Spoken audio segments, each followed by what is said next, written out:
That is what I'm talking about. Welcome, everybody. Welcome, Goglings, Gogorifics, Gog types, and Gog peoples to Pen and Pixels. This is episode 232. I am your host, Arvin Eleron. This is the show that we do here every Tuesday from 4 to 7 p.m. Eastern, and we are focusing today on a very special, a kind of a surprise, a very special surprise in that we have our second session of the month of D&D. That's right. You thought that June was a terrible month. And indeed it was. Not a very good month for a lot of the world. It was an awful month in many ways. But there were slight moments of light in the darkness, slight silver linings, and perhaps the slightest and smallest and least bright of all of these, and yet still a moment of brightness, is the fact that today we have the second, that's right, the second session of D&D with GOG Storm King's Thunder in June by popular demand of the players. And we'll talk more about that in just a second. Before we go any further, just a couple of reminders about ways to support us here on the channel. If you haven't done so already,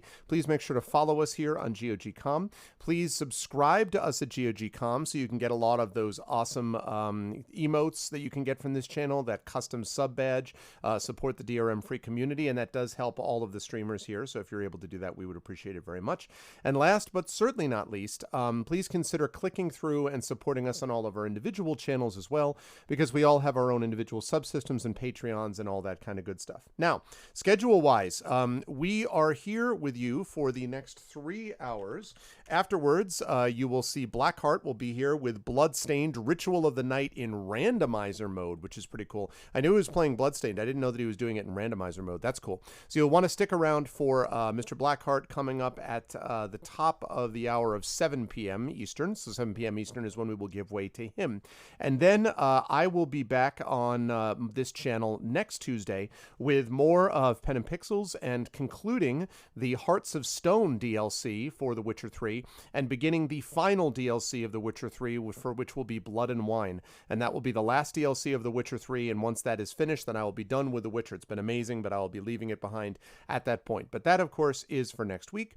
But for right now, we have got Pen and Pixels with D&D GOG Storm King's Thunder. And so I'm going to unmute myself as per usual to let them know that we are ready to go. And then I'm going to unmute them. And then I'm going to head over there to demonstrate, to show you the excited people. I mentioned that it was popular demand. The players did indeed demand it, that we have a second session. And I was like, gosh, I don't know. Do I want to play with one of my favorite groups of people, my favorite game of all time? And they're like, you do, Arv. And then Pyron was like, if you don't do this, you're off the team. And I'm like, oh, crap. And then Celsius like, I will ally all of Wales against you. I'm like, oh, God. And then Mike was like, and I will recreate the British Empire against you. I'm sorry, that was a low blow. That was really unnecessary of me to do that. I can't imagine why I even decided to do that. And then Shai was like, I will sick my incredibly cute baby on you. And I'm like, I can't take all of this combined force from this crew. And so I decided to give way and surrender. And so I've done so happily. I'm, of course, joking about all of that. And it's my pleasure to welcome the amazing D&D with GOG stream team here for more Storm King's Thunder. And I will begin, as per usual, with the person right below me, who is definitely wide awake, definitely not recovering from any kind of bad dreams or anything. Everything's good. And that, of course, is Pyron Jade. How are you, Pyron Jade? Are you feeling okay? You're fully awake? No, bad things that go bump in the night. Everything's good-ish, maybe? Yeah, I'm totally awake. Nothing bad is happening to me ever. And my English brain part speaking thing is completely sorted. There will be no problems. Excellent. I don't believe you, but I'm looking forward nonetheless to that. Wonderful.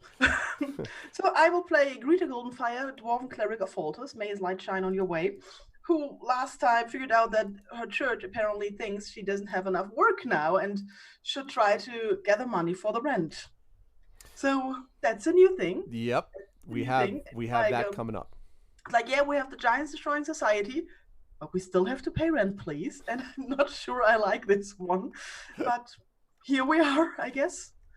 Yes, that's exactly right. It's fun. It's actually funny because I was thinking about this, that, in the pandemic and blah, blah, blah, blah, blah, but people still pay rent. Unless, bills apparently still come due. There's a big discussion of that in New York, actually, about freezing rent for several months, which is of course what should be done because again, pandemic. But it is a thing, and so yeah. So apparently, art imitating life. That is much the same way with this branch of the Light of Foltus in the city of Neverwinter. But I'm looking forward to finding out more about how Greta's going to handle that. Also, of course, Greta got this mysterious letter, but I'll talk about that in the recap in just a little bit. Also, though, in addition to the amazing Pyron Jade, we have the also amazing Darksaber 2K, who is still here and still hanging out with us. And as he and I were talking about before, is looking forward to departing his domicile where he has been for the last 6 months. I'm just kidding. But looking, more or less sort of semi, but looking forward to getting about and actually seeing the world. How you doing, Darksaber? How are you? Who are you playing? Also, thank you as always for doing Moobot and Dashboard. But yeah, how's life? I'm all right. As we were saying earlier, I'm back to work tomorrow, which is good, but also bad because I'm back to work tomorrow. Yes. Still working from home for the time being, but yeah, looking to be doing some days in the office now. Things seem to be calming down at least, just for the sake of my sanity as well. Yeah. But yeah, I am back once again, and I will be playing as Selsig Mauer, who has now upgraded to street wrestling announcer. Just another thing for my resume. That's true. You are now also Paul Bearer in addition to and oh gosh, who was the manager? No one's gonna know this reference. Why am I even making this reference? The Jim the Anvil Nineheart, the Mouth of the South. I don't remember his name. Something Hart. Anyway, maybe some WWE fan, old school WWE fan in chat will know this. Regardless, yes, you are now a wrestling announcer. And also in search of information about potentially a casino coin or something similar to that, and learning about his own casino that he may run down the line. Well, it's research. One thing leads to another. Endgame is own a casino. Right. In what may be the only part of the world that isn't flattened by giants. We don't know yet. Exactly. You don't realize this. This is a whole branch off, right? I mean, this is a whole, the casino of Selsig Mauer. It'll be like High Roller, the DLC. Like if you want this, you can play the Selsig Mauer experience. It's an upcoming D&D module. It's entirely self-contained. It's going to be fantastic. Hear our cry, wizards. Hear our cry. It'll be like the Citadel DLC was for Mass Effect 3. Oh, nice. Now you're talking my language. That's good stuff. But thank you, Saber. Always a pleasure. Oh, it's Jimmy Hart. Yes, that's right. Jimmy Hart. There you go. Jimmy Hart, the Mouth of the South. My gosh. Anyway, but always a pleasure to have Darksaber with us, and also always a pleasure to have Peripheral Mike, also known as Mike Smith, with us. Good to see you, Mike. How are you? How is life, the universe, and everything in your neck of the woods? And who are you playing today, sir? Yeah, I'm doing good. I'm currently, you may notice a different background at the moment. I'm currently sat in our kitchen because there's a reason why the study is completely full of boxes at the moment. More on that later. But yeah, I'm good. I'm playing Urash, the half-orc barbarian and devout follower of Tempest, who has just gone into a nice wrestling match with a stout blacksmith, a stout dwarven blacksmith, and is now potentially going to get arrested for public violence and wrestling and all that sort of good stuff. So I don't know. He's feeling more like himself, to be honest with you. He's trying to shake off the curse. He's still weakened by it, but he's trying to shake it off, and he's just trying to live his best life. So in other news, we are officially purchasing a house, which has been going on in the background for about since lockdown started. So we went to see a house in February, really liked it, and then everything kind of paused because gesticulates wildly at the world. Yes. And now everything's kind of moving a little bit quicker along. So yeah, the reason I'm in the kitchen is because the study where we usually do our work is currently full of boxes. So as the weeks go on, the setup might get worse and worse, but I promise I'll always try and be here. Yeah, congratulations though. That's great. Thank you. Because you had moved not that long ago from a place you were renting, and now you get to have your own place, and no one just throws you out because they've decided it's time or whatever. So yep, that wasn't a good timeline of this saga. I got to admit, the forced eviction. Yeah, no, that's no. I mean, totally. It's happened to us twice because both times they gave the apartment to their kids, and they're like, "You're not our kids. Please leave." And then we bought our own house, and I'm like, "Now I decide who my kids yeah. are. Now I get to give this house to my kids. Like, Right, exactly. That's how this works. Or move the hell out at some point. But yes. Also, if I can do a super quick plug, please. I am actually doing some work through Peripheral Media for this stream. I'm doing a new intro video for it, so that is something that's hopefully, fingers crossed, going to be finished by the next session, whatever that might be, as long as it's not like next week. But everything's kind of coming together quite nicely. We've just passed the audition stage, some of the voices that I want in it, so we've just passed some of the initial stages. I'm going to get Arv involved in some of it as well, so yeah, it should be really, really cool. It's all shaping up exactly kind of, you know, that creative vision where you're like, oh no, this doesn't look like I thought it would in my head. This actually does look like it did in my head, so I'm really, really pleased with it. So hopefully, yeah, fingers crossed it'll be done by next session. So I'm excited. I'm excited. I've seen the script, and I've seen it. And when Mike started being like, you know, auditions and all that, I'm like, wow, what this is, wow. So as you folks know, that video that you just watched at the very beginning was from the Mad Mind of Mike Smith, and he had done previously an intro video, kind of a catch-up video, which was pretty cool. But this is very this is one of those things. It's also a little longer, and I'm almost like, I understand that we don't want to play it every time, but I kind of do want to play it every time. Like if it's anything like what the script suggests it's pretty awesome. So you will all get a chance to see that debuted, and I'm very grateful to Mike for doing that. And there was something else I was going to mention, and I can't remember what it was about what Mike was talking about, but in any case, yeah, but so thank you, Mike. I'm very excited for that video, and I'm excited to reveal it. I wasn't going to say anything until you were ready to say something, so I'm glad you announced it. No, I'm more than happy to talk about projects that aren't even started yet, you know what I mean? Also, I'll boost my own hyperbole any day. Oh, I remember what I was going to ask you before I get to Chai, just very quickly. Do you have a studio that you're going to be creating in your house? Like, will we have a broadcast level, you know, you walk in and like Enterprise? That's kind of holodeck. Still in progress at the minute. There's still some ideas floating around, but what I would really like is, obviously it's going to be the family home, but there is going to be a space for me to do work. So I would really like is to be able to have a space where I can have almost like studio-esque equipment, but everything kind of goes away quite nicely, because I don't want to be stereotypical, and absolutely no disrespect to anyone who has a stereotypical streaming setup, but I don't want to have an entire room dedicated to it. I don't want to have a desk. Yeah, he says, adjusting his boom mic. I don't want to have like attacked. Yeah, I do it. That's just not me. I'm embracing a minimalist kind of setup at the moment, so I'm trying to find exactly what will work for that. So I don't know. I might even start making some videos on that. Oh, stay tuned to my YouTube channel as well, Peripheral Media, because I actually have some videos that are coming out very soon, which will be very cool. So yeah, That's enough about me. On to Chai. Nice, very neat. Thanks, Mike. Always a pleasure, and very good to have with us, starring herself and her baby, who is currently below the level of the camera. But is of course Tasty Chai. Chai, it's good to see you. I want to say I've been glad to see that you've been able to get some streams in of late. I've actually been able, sometimes in the morning I wake up and I'm like, someone is streaming in the morning, because it's like the 45 minutes of rest that you get between the child being up or whatever. So I hope you've been having fun with those. I was able to lurk in one or two of them, but I know that I've seen them popping up in my notifications. How are you doing? How's the baby doing? How are you doing? And who are you playing and all that? I'm doing well. Baby's doing well. She's kind of grumpy because I won't let her yank on the microphone, but otherwise everything's fine. But yeah, I've been really enjoying streaming. It's been awesome. I've missed it a lot. I've been surprised how much I missed it, actually. So it's been good to kind of get back in the saddle, and I can't wait to stream on GOG again, but she's just not consistent yet. So we're getting there. Anyway, I'm playing River, who is a Silver Dragonborn and a member of the Harpers, and I think currently incredibly perplexed about how somebody put something in her pocket instead of taking something from her pocket.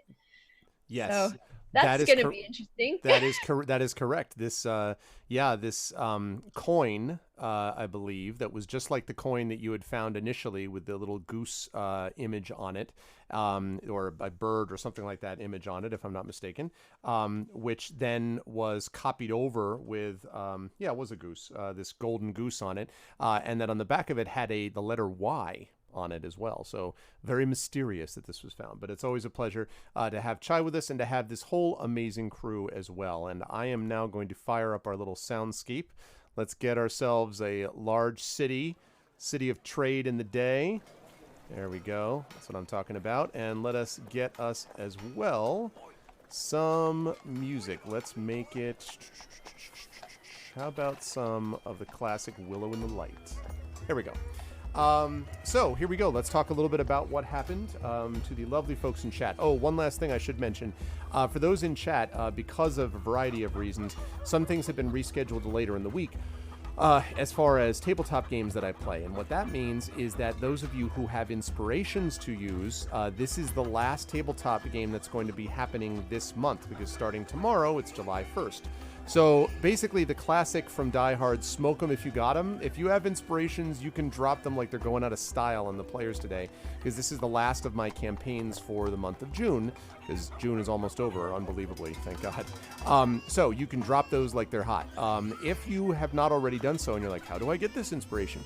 You can support my channel by subscribing to the channel at tier 2, or by dropping a Patreon support at the $10 level or above. That will get you an inspiration which you can use on any of my campaigns, including this one right here on this channel. So if you do that, you can use your inspiration, but if any of you have others left over, inspirations are available to be done. So that's going to be the deal with that. So having said all of that, let's talk a little bit about what happened in our last session. The fine party here has been in search of King Hecaton, leader of the giants, for some time now. For a while, they didn't know what the hell was causing all the giants across the Sword Coast to flip out. And then it became clearer and clearer that the reason was because something was broken with the social structure of the giants.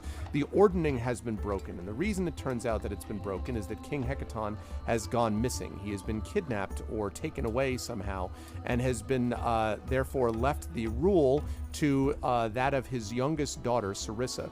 The other daughters who are in as a part of this process, the older daughters are not so wild about the fact that Sarissa has been given this, and are very unhappy, vocally unhappy about it. And so basically there's a lot of turmoil right now at the royal court. The party was able to, after a lot of things, which you'll have to look at the VODs to check out, was able to track down this information, and after getting a conch of teleportation from Duke Zalto, the fire giant's lair, were able to teleport to Maelstrom, which is the home of the storm giants, and went down to basically talk to them and had a discussion with Sarissa. There was some slight problems maybe with the elder sisters perhaps, but they ended up being able to speak to Sarissa and to convince them that they meant no harm and in fact were trying to help. Sarissa then gave them her blessing and also gave them this golden coin, this golden goose coin, which is really a wooden coin, but it is painted and has little metal highlights, and it has this golden goose on the front of it. It looks sort of like a casino, like a poker chip type of thing. And so the party decided that the only way to go find a casino, other than finding Celsigs, is to go to a big city. And so they went to the city of Neverwinter to begin their search. The party has some things they also wanted to sell, some stuff that they wanted to, buy and sell while they were there, before doing more investigation into what this could be as far as the casino was concerned. But they ended up sort of stumbling, they said, somewhat into a couple of issues here. The first was that Greta Goldenfire went to find out what was going on with several local branches of Foltus, the religion that she has previously described. And when she went in there, she discovered that this particular smaller branch is in trouble, basically. It cannot pay the rent. It has not been able to figure out a way to raise the money necessary for it. And so the priest asked Greta for help. First of all, the priest said that he would be able to offer her a scroll of resurrection, which could be very useful, but you should have to pay for it, but the point is that he could sell it to her. But also that if she would be willing to help, she could actually maybe save this branch of the church from shutting down, either by convincing the city magistrate not to impose the draconian rent upon the church that has been laid upon them, or to give an incredibly impressive sermon in which, presumably, hopefully, she will raise more money for the coffers from the faithful. And so Greta was thinking a little bit about that. It was also described, though, that while she was there, she was given a letter to deliver to her. It was apparently a letter that was brought by a man in this sort of ratty leather armor. And it was a letter that basically described, I believe the words were, actually Mike has it listed there, great, I don't even have to look at my notes. If you would seek the light, first you must explore the darkness, find Yartar, signed a friend. and this was sealed with a symbol of the sun. And so Greta, thinking about that, decided that she was going to go back to. Then she was gonna go back to the rest of the party, and it's a good thing because on her way there with River, they discovered that Selsig and Urash had, who would have thunk it, managed to get into just a spot of, fisticuffs. There was basically a dispute that was broken up between these two individuals, one of whom was this dwarven, sort of sturdy-looking dwarf called Breanor, who it turns out was a blacksmith. He was being accused of not having done something properly with a weapon. Urash came in and basically broke it up, and Breanor took this opportunity to say, good, let's have a fight in front of a bunch of people and let's have this duel. So Urash decided to do that. Selsig acted as ring announcer. They battled back and forth, and Urash ultimately was the victor of that battle, pinning down his opponent, although I think it was like 2 falls to 1, so it was close. But he did manage to defeat him. While this was happening, River and Greta arrived, and River had felt somebody picking her pockets or attempting to pick her pockets. When she looked around, she saw this small little street urchin kind of running away from her. She gave chase. Greta saw what was going on and also went in that direction. She lost the urchin, but found that whatever the urchin was doing, he had left in her pocket this, again, second of these wooden coins that I mentioned. I don't know that I have that on here. I have to find it again if I need to, but the image of that golden goose coin, there was a second one of these that was placed in her pocket, and the only difference between the one she already had and this one is that on the back of it there was a Y that had been carved, the letter Y. And so while she was pondering that, and Urash was celebrating his victory with Breanor, they found that they were now, Greta and the River were confronted by a set of these guards from Neverwinter, who, as our last session came to a close, said, "Here now, what you think you're doing?" And that was where we brought this session to a close. And so now I will open things back up by beginning with Greta and the River, and then I'll jump over to Selsig and Urash in just a second. So again, Greta and River, you're on the outside of this crowd that has been watching the battle between Breanor and Urash. So you're on the outskirts of this crowd, and you're facing these 2 city guards that are right there, sort of staring down at you. What would the party like to do? Well, I look at the blacksmith. I'm like, I reckon we could take him. Aye. All right. I think it makes sense to me. All right. They might get some reinforcements. Right. Yeah. Well, they gotta shout first, right? So he laughs. He says, "That's the spirit." And Greta, you can see that the guards facing Urash and Selsig, you can see that Breanor and Urash seem to be, you can't hear them because you're on the outskirts of the circle, but you can see that they seem to be like pumping each other up, like, "Are you going to take that? Huh, are you going to take that? No, I'm not going to take that." Like, they look like they're getting ready to attack the guards, is what it looks like. They are trying to attack the lawful city guards? Looks like that. The crowd is very excited, by the way. I'm pretty sure this can be resolved peacefully. I walk up there. Okay. This is peaceful. I haven't got a weapon. I poke Urash. So you Ow. poke them, and the guards are like, so the guards look ready. They're sort of like, they have their halberds ready, and then you see Urash, Greta, like pushing her way through the crowd. What are you saying, Greta, as you go? If anything. I just try to put myself like in front of the guards, looking as clerical as I can. Hey, what you doing here? Are these friends of yours? All creatures under the sun are friends of mine. Can I help you in any way? One of them religious types.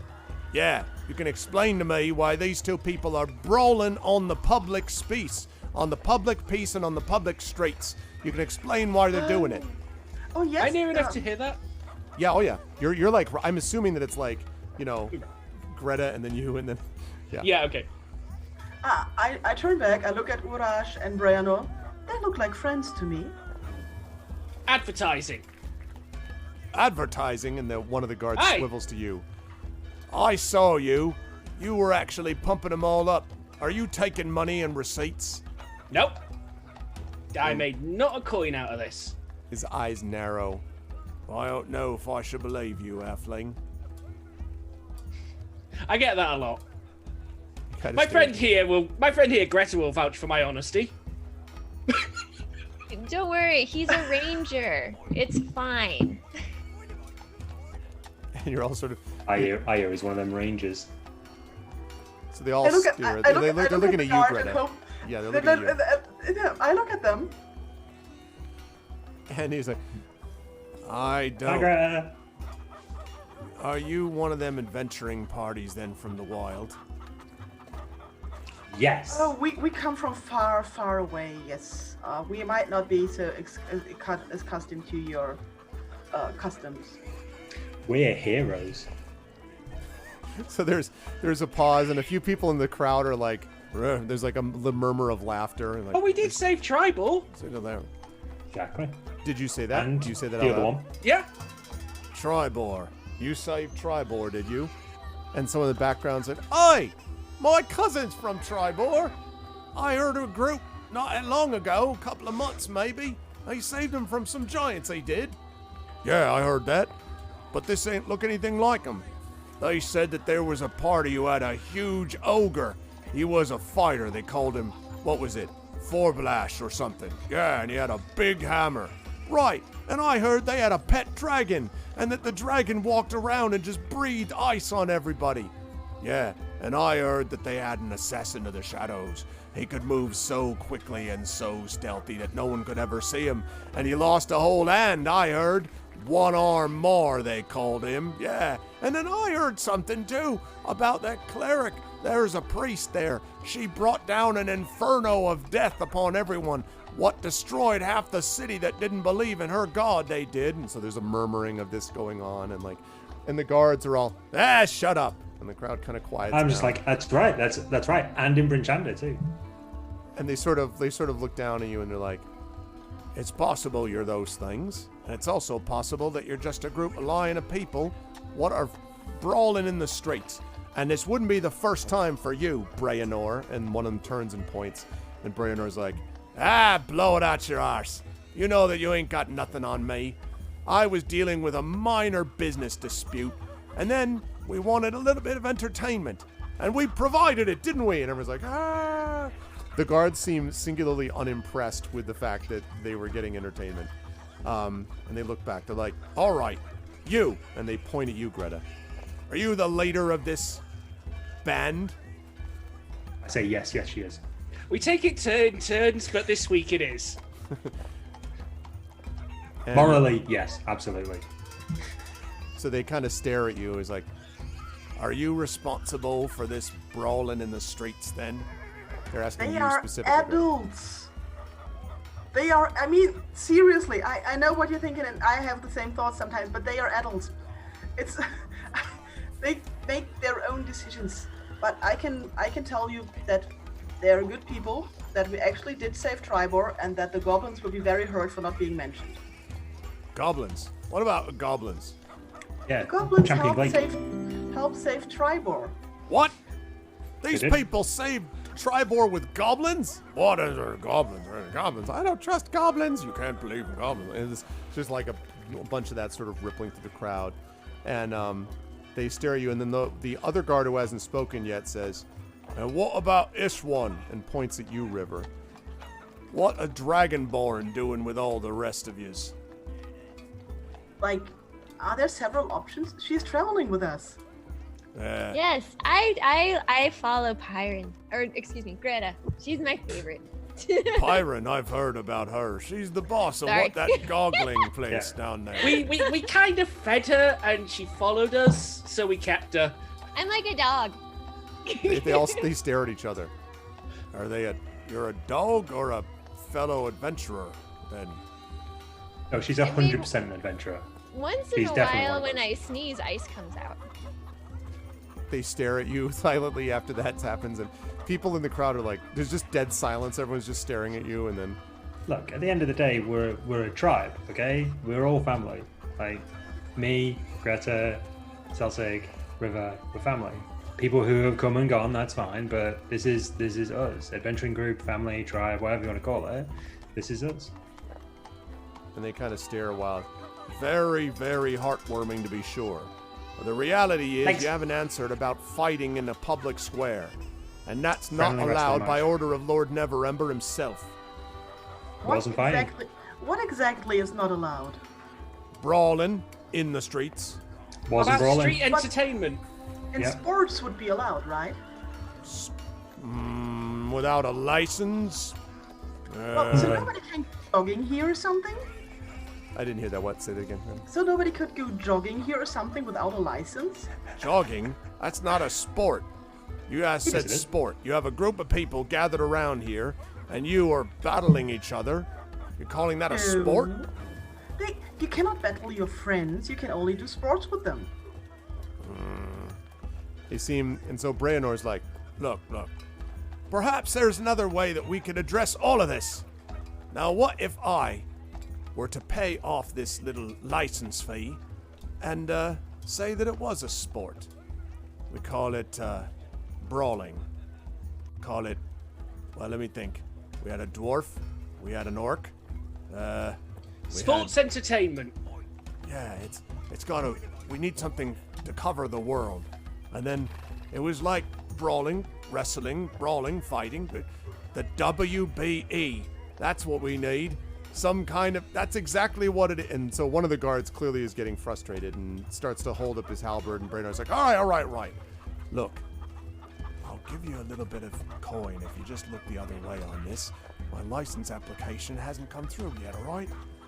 And so the guards kind of stare down at you, and at this point you see the guards, the crowd around is starting to get restless, and they're like, hey, you's doing nothing wrong. We got some entertainment rights ourselves. Yeah, I ain't seen nothing for a long time when stuck inside the house. How many times you think I can watch things outside of my window? I needed to get out into the open air.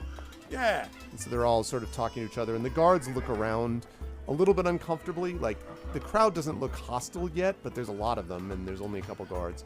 And the guard's like, turns back to Breanor. All right. Just hand over the license fee, and we'll see what we can do about getting it expedited. And Breanor says, excellent. That's what I thought. Now, when you go over and tell your friends, you make sure you explain to them that Breanor's brawling, what did I call it? WBE, is only beginning. And you'll want to come over and perhaps get some people back involved. I might even hire this one. And he claps you on the back, Celsig, so hard that you almost fall flat on your face, like just, right? Yeah. Proper ring announce a job for life. And so he gives the bag of gold, this little pouch of something, has coins in it, presumably gold. And he hands it over to one of the guards, and the guard sort of snatches it away and says, all right, that's enough. All y'all disperse then. There's nothing to see here. And turns around and starts. I look at officiously Breanor and walking said, you should better get a receipt. And Breanor says, lass, you haven't been in Neverwinter too long if you think things are handled through receipts. My receipt's the fact that they haven't dragged you off to jail yet. But come inside. They'll spend the rest of the next few minutes clearing away all these fine people. There'll be more later, he sort of says to the crowd, which is beginning to disperse. And he says, all right, come inside. And But if you don't get a receipt, you might have to pay your licensing fee twice.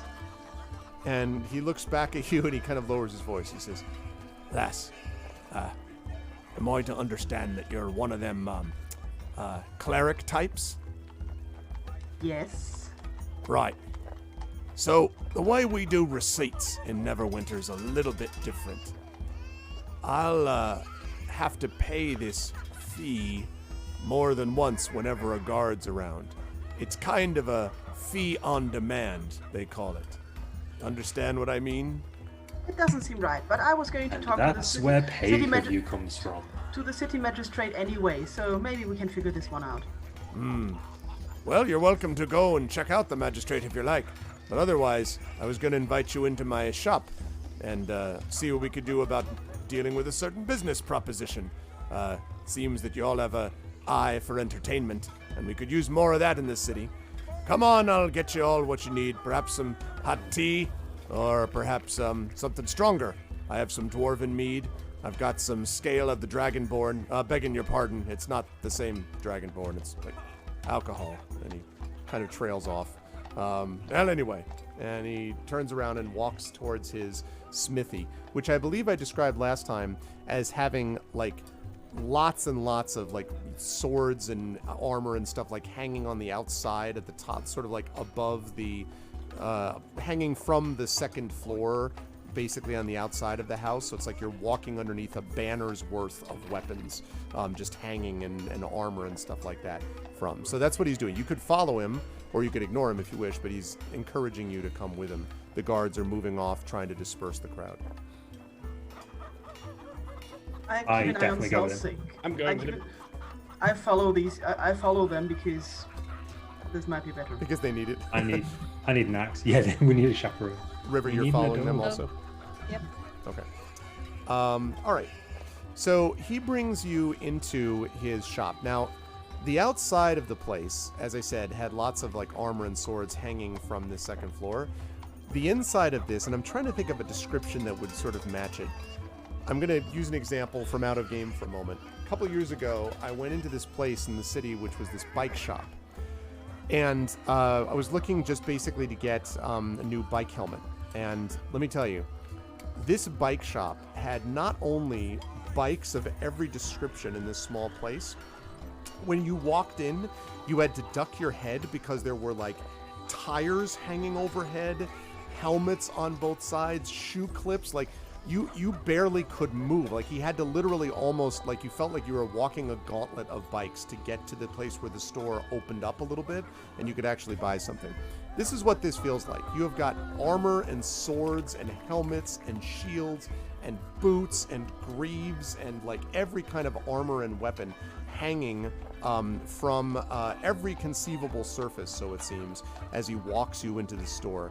And so a couple times you actually feel the metal like brush against your skin because you're like having to keep yourself like, Urash, you basically are like banging your head repeatedly on like shields and things like that as you're walking through. And finally we get into you get into the inside of the store and kind of open up and look around, and you can see it's just all just wall to wall, weapons and armor and so forth. And Breanor goes behind what looks like at first like another stack of shields, but then as he brushes them off onto the ground, you can see that they're actually covering over a desk. And he says, we got a bit of a backlog, you see. I'm sorry I don't have any place to offer for you to sit, but, well, you can see that I'm a little overloaded at the moment with stock. But just do the best you can. I think there's a shield over there you're welcome to sit on. You could sit over there on that boot. I wouldn't sit over there. I think that's a sword. Might be a little painful. But do the best you can. And yeah, make yourselves comfortable. So you can do that if you wish or not. I will make myself as comfortable as possible. Maybe sat on the shield. Celsius, Greta. I'll find something suitably not pointy to lean against. Okay. I stay standing. Okay. He waits until you're all suitably settled, and he says, well, that's a pretty good fight there. What'd you say your name was again? And he's looking at you, Urash. My name is Urash. Urash. It was a good fight out there. Been a long time since I had a reasonable one that wasn't based on a dispute. So I'm curious. I understand I heard what you said out there about being a family. That sounded real impressive and all. But I can't say that you really fit the usual description of a family I know, begging your pardon, but halfling, dwarf, orc, and dragonborn doesn't fit your usual profile for a family, you might say. Which makes me wonder what you're doing here in Neverwinter in the first place. I look to the others. Do you know he's got a good point? Why were we coming here? The coin. The wooden coin. The coin. We had the coin, but we were also looking for someone. Resupplying. Yes. We haven't had downtime in a long time. That's a really good point. I may have something that I need you to make for me, Mr. Blacksmith. And also we're looking for something specific, and I kind of motion over to Selsig. He's got a coin with a symbol on it. We need to know where it came from. And so he nods slowly. Are you bringing the coin? I'll show him the coin, yeah. Okay. I mean, as best as I can tell, it's from some sort of gambling establishment. But it could be here, it could be Luskan, it could be Waterdeep. We don't really know. But this was as good a city to start as any. And we have a second one now. I take out the one that River God, I think I have it now. Where'd you get that from? I'll tell you later. They've multiplied. What are these magical? All right, I should check your pockets. I check what should be my pockets, but I'm wearing a loincloth, so I check my backpack instead. You check your backpack, and everything seems to be there as it was before. From what Yeah, you can yeah, tell. several teeth and claws and bits of old meat and all that sort of good stuff. Let me show chat, by the way, what this coin looks like. Yeah, I tried to put a link in chat earlier, but it failed spectacularly. Okay, let's see. There we go. Good.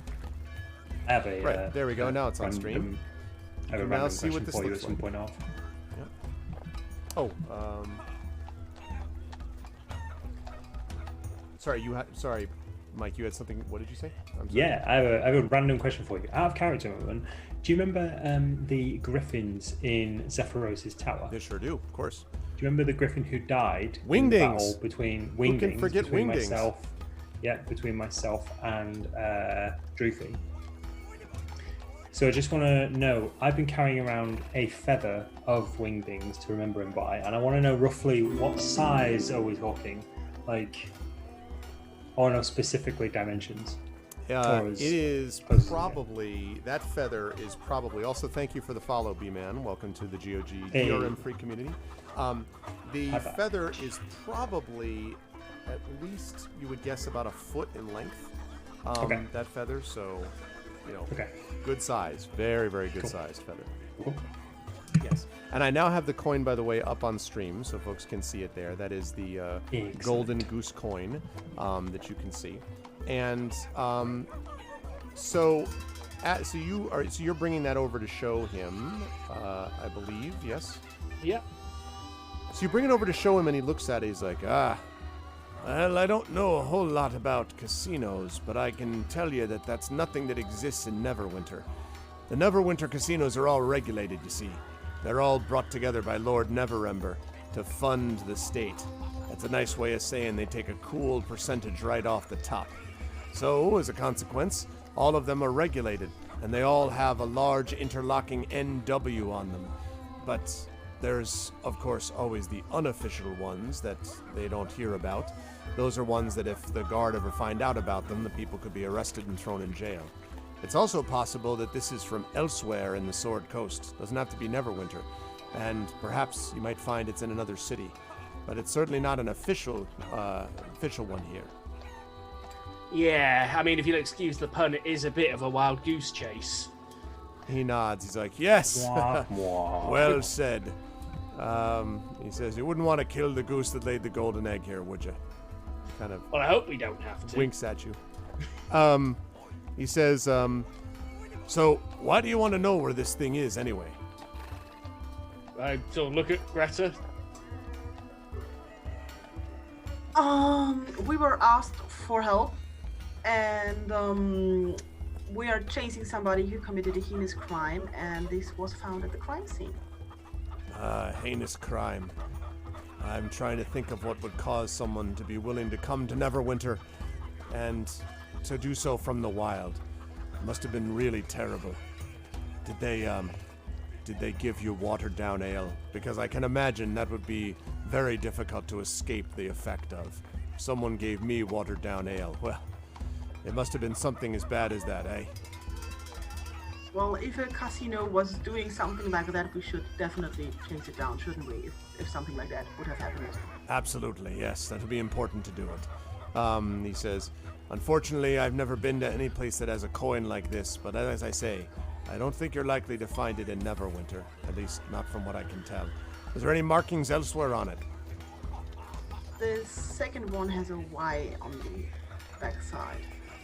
So he turns it over and he looks and he's like, well, the only city I know within hundreds of miles of here with a Y is Yartar.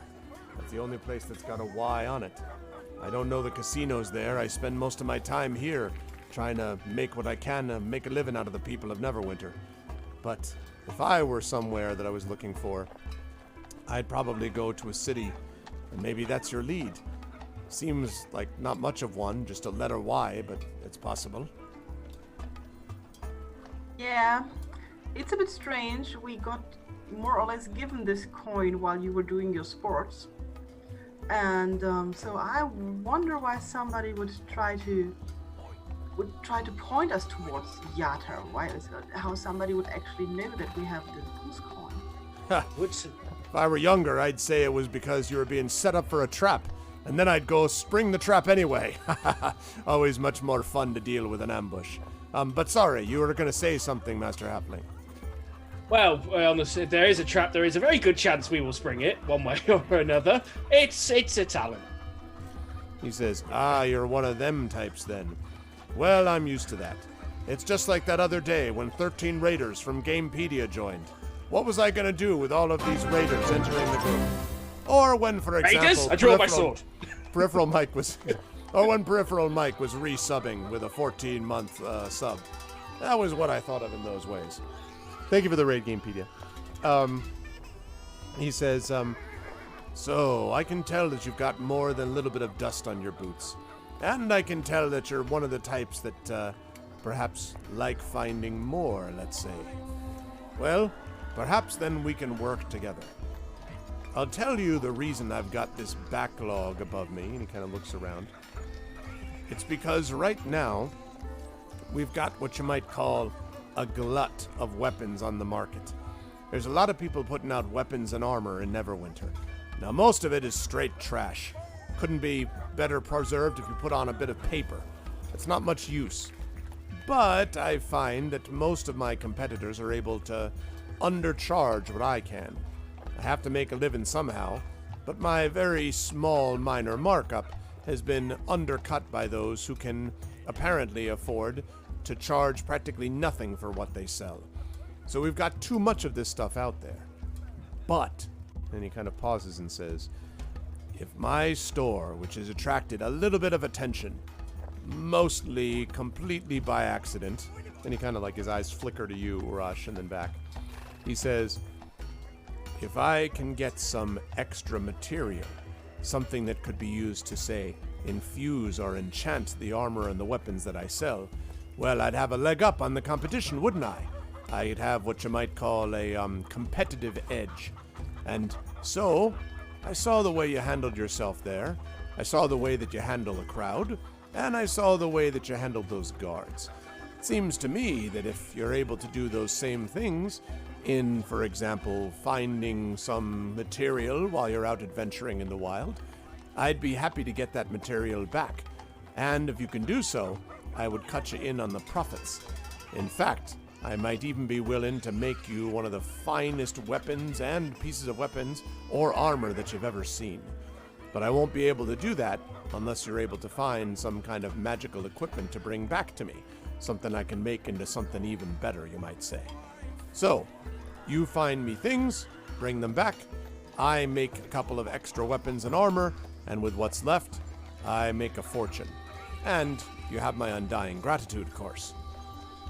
Well, that's remarkably serendipitous, because I was in fact coming over here to see if a master craftsman such as yourself would be able to do anything with these. And I pull out the 5 Frost Dragon scales that I had.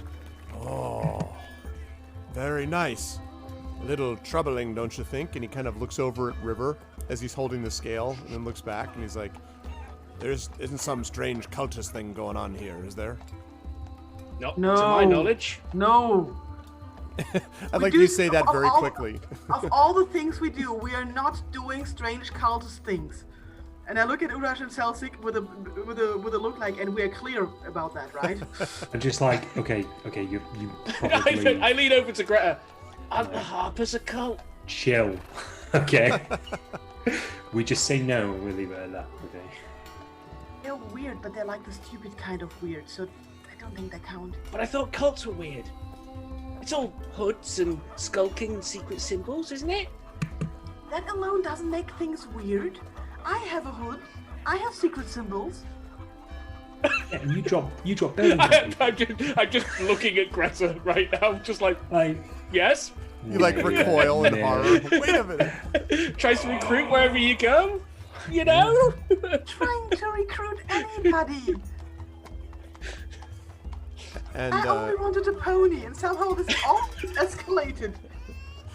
So he kind of watches as you're all whispering to each other, and then he steps back and he says, he says, so I can see that you've got a bit of, some perhaps disagreement in the way you might want to proceed. I understand. And you're sure that my using these scales won't bother you, Madam Dragonborn over there? And he kind of looks over at you. While you were gone, Chai, Selsig handed the blacksmith these 5 frost dragon scales or whatever, and so yeah. Yeah. So I just look at him and I'm like, oh no, they're pretty. They'll make something real cool. He nods slowly. Right. All right then. He says, well, I might be able to make something out of this for you, but the question is what?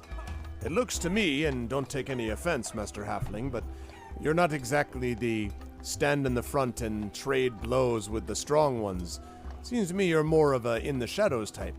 Now, with this frost dragon, these scales you've got here, I could probably make you a pretty good piece of armor.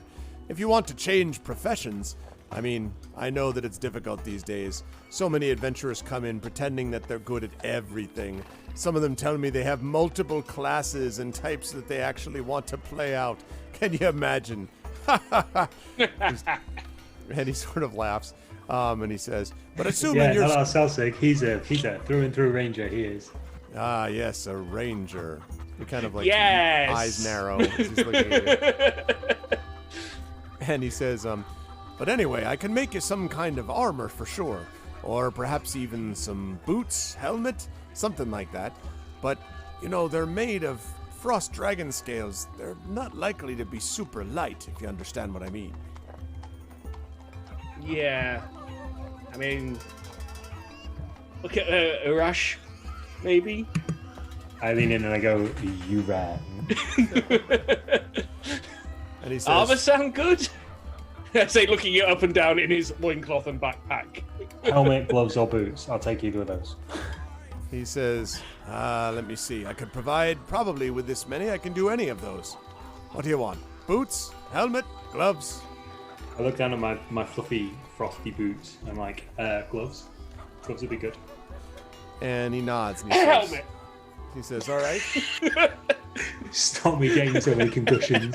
You know, like, Urash, I don't want to criticize gauntlets because gauntlets are awesome, but you sometimes do fall down things, and a helmet would be good. I don't know what you're talking about. I say as I rub the many bumps and ridges and scars and contusions on my head. I'm like, okay, maybe my comrades have a point. Maybe I'll take a helmet. And he says, a helmet, eh? Well, if you wouldn't mind here, you're sitting down right now, right, Rush, on the shield? Okay. Like, so he comes sure, over. My hands will be fine. Don't worry about it. So he comes over and kind of bustles about your head, and you have this strange experience of him constantly, like, feeling the top of your head. Yeah, like, basically. And he's like, And then he goes over and he grabs a scroll and a quill from the, in quotes, desk that he pushed everything off of. And he comes over and he literally starts, apparently, like, feeling something and then measuring it and then writing it out on the scroll. And he says, you know, I've made custom helmets before. This is going to be very, very custom. But it'll be a good helmet all said and done. And you've come to the right place. I'll be able to do this job for you, but I must tell you, doing it and having the magic required to infuse these things together so you don't just have a couple of floppy-looking scales that fall off, well, that might cost you a little extra. How much? Because I kind of wanted to talk to you about something completely different. Oh. We have a lot of business we've been putting off that's needed a city for several months now. Yeah, well, I was in a city for a while. Let's put aside what it'll cost then.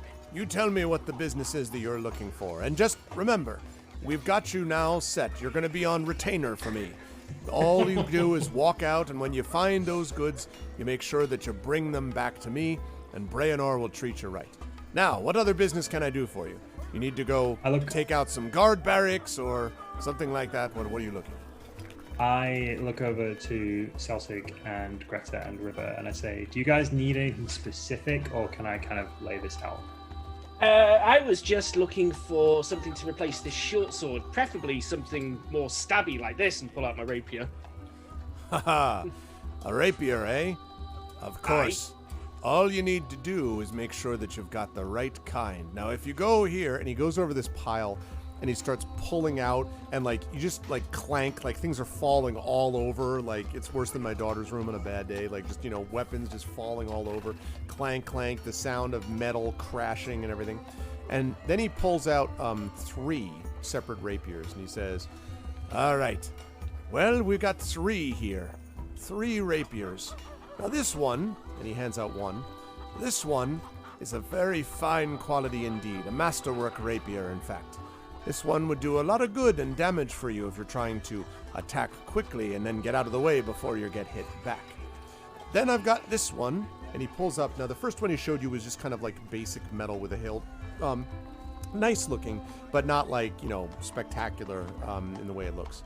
The second one that he pulls out has got this green leather wrapped hilt. So it's green leather wrapped around the hilt, and then the rapier which tapers, and there's a couple of lines, almost look like maybe small little runic things which are dabbled down the sort of center of the blade. And he says, this right here is a magical rapier. It's one that'll actually pierce into those that theoretically couldn't be pierced otherwise, if you understand my meaning. And I'd be willing to sell this one to you also. I took this off of a certain swashbuckling rogue who decided that it was time to cheat me out of some money that he owed me. Well, I got my money anyway, and I took his sword. And I broke his arm. Hopefully he's learned. He says, and then this one. This one is a little, well, and he looks a little uncomfortable, and he shows you this last one. Now, this last rapier has this odd sweeping, so there's a hilt and a sword that looks normal, but there's a blade, which is normal, but there's this sweeping, what looks like almost metal that is carved in the shape of flames, which go around the hilt and surround it. And as you're looking, the blade, as you're watching it in the light, seems to just shimmer almost bright colors, so you can't quite get a look at the blade. Like, as you look at it, it's like red and blue and green and yellow, and then it's sort of like, as you turn it, it's white and red and yellow. Like, you can't just get a look at just, it seems to be constantly sparkling and reflecting the light. And he says, this might be the most powerful rapier that I've ever come across, but it's dangerous too. Folks say that those who use this might have great success or great failure. It's up to you as to which one you decide matters. Now, mechanically, in case you're curious, this one does not appear to be cursed. At least he claims it isn't. But there are 3 mechanical aspects of each of these rapiers, or I should say 3 mechanical aspects. The first one for the Masterwork Rapier is a Masterwork Rapier. I need to look up the statistics again, but it's basically a very good quality item, but it's not magical. This is obviously going to be the cheapest one. The second one that he showed you is a magical rapier, which means it's probably +1 or +2, you might guess, to attack and to hit, and is very sturdy, not going to break easily. It will definitely be more expensive than the Masterwork one. And then this third one that he's offering you is, according to the way he describes it, a rapier of fortune.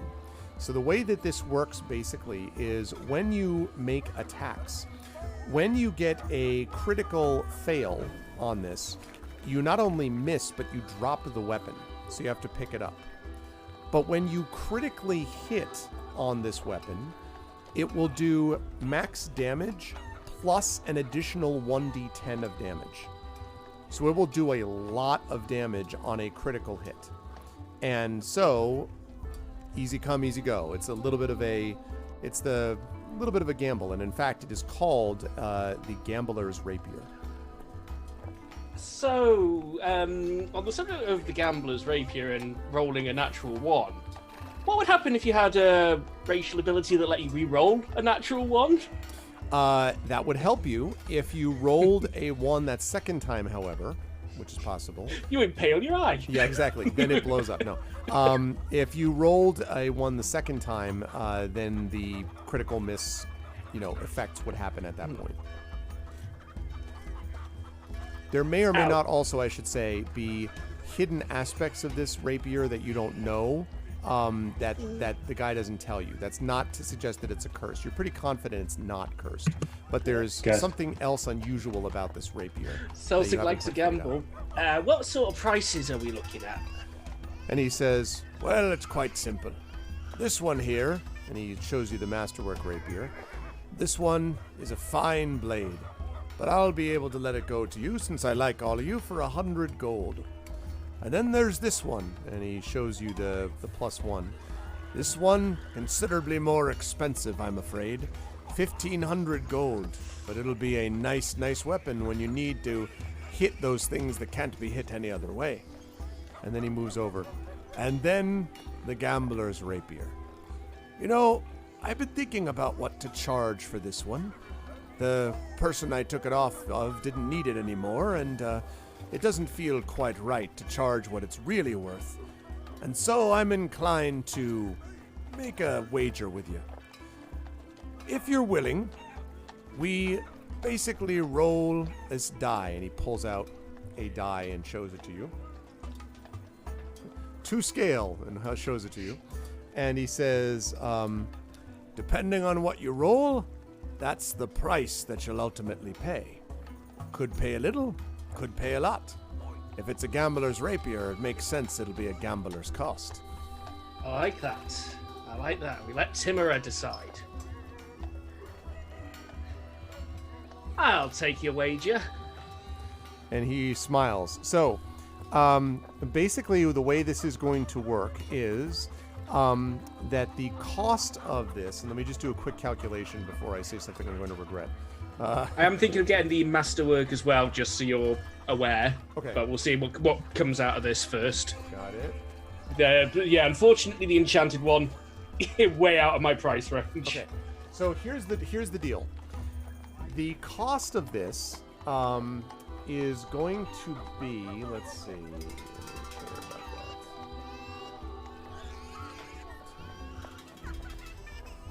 Yeah, okay.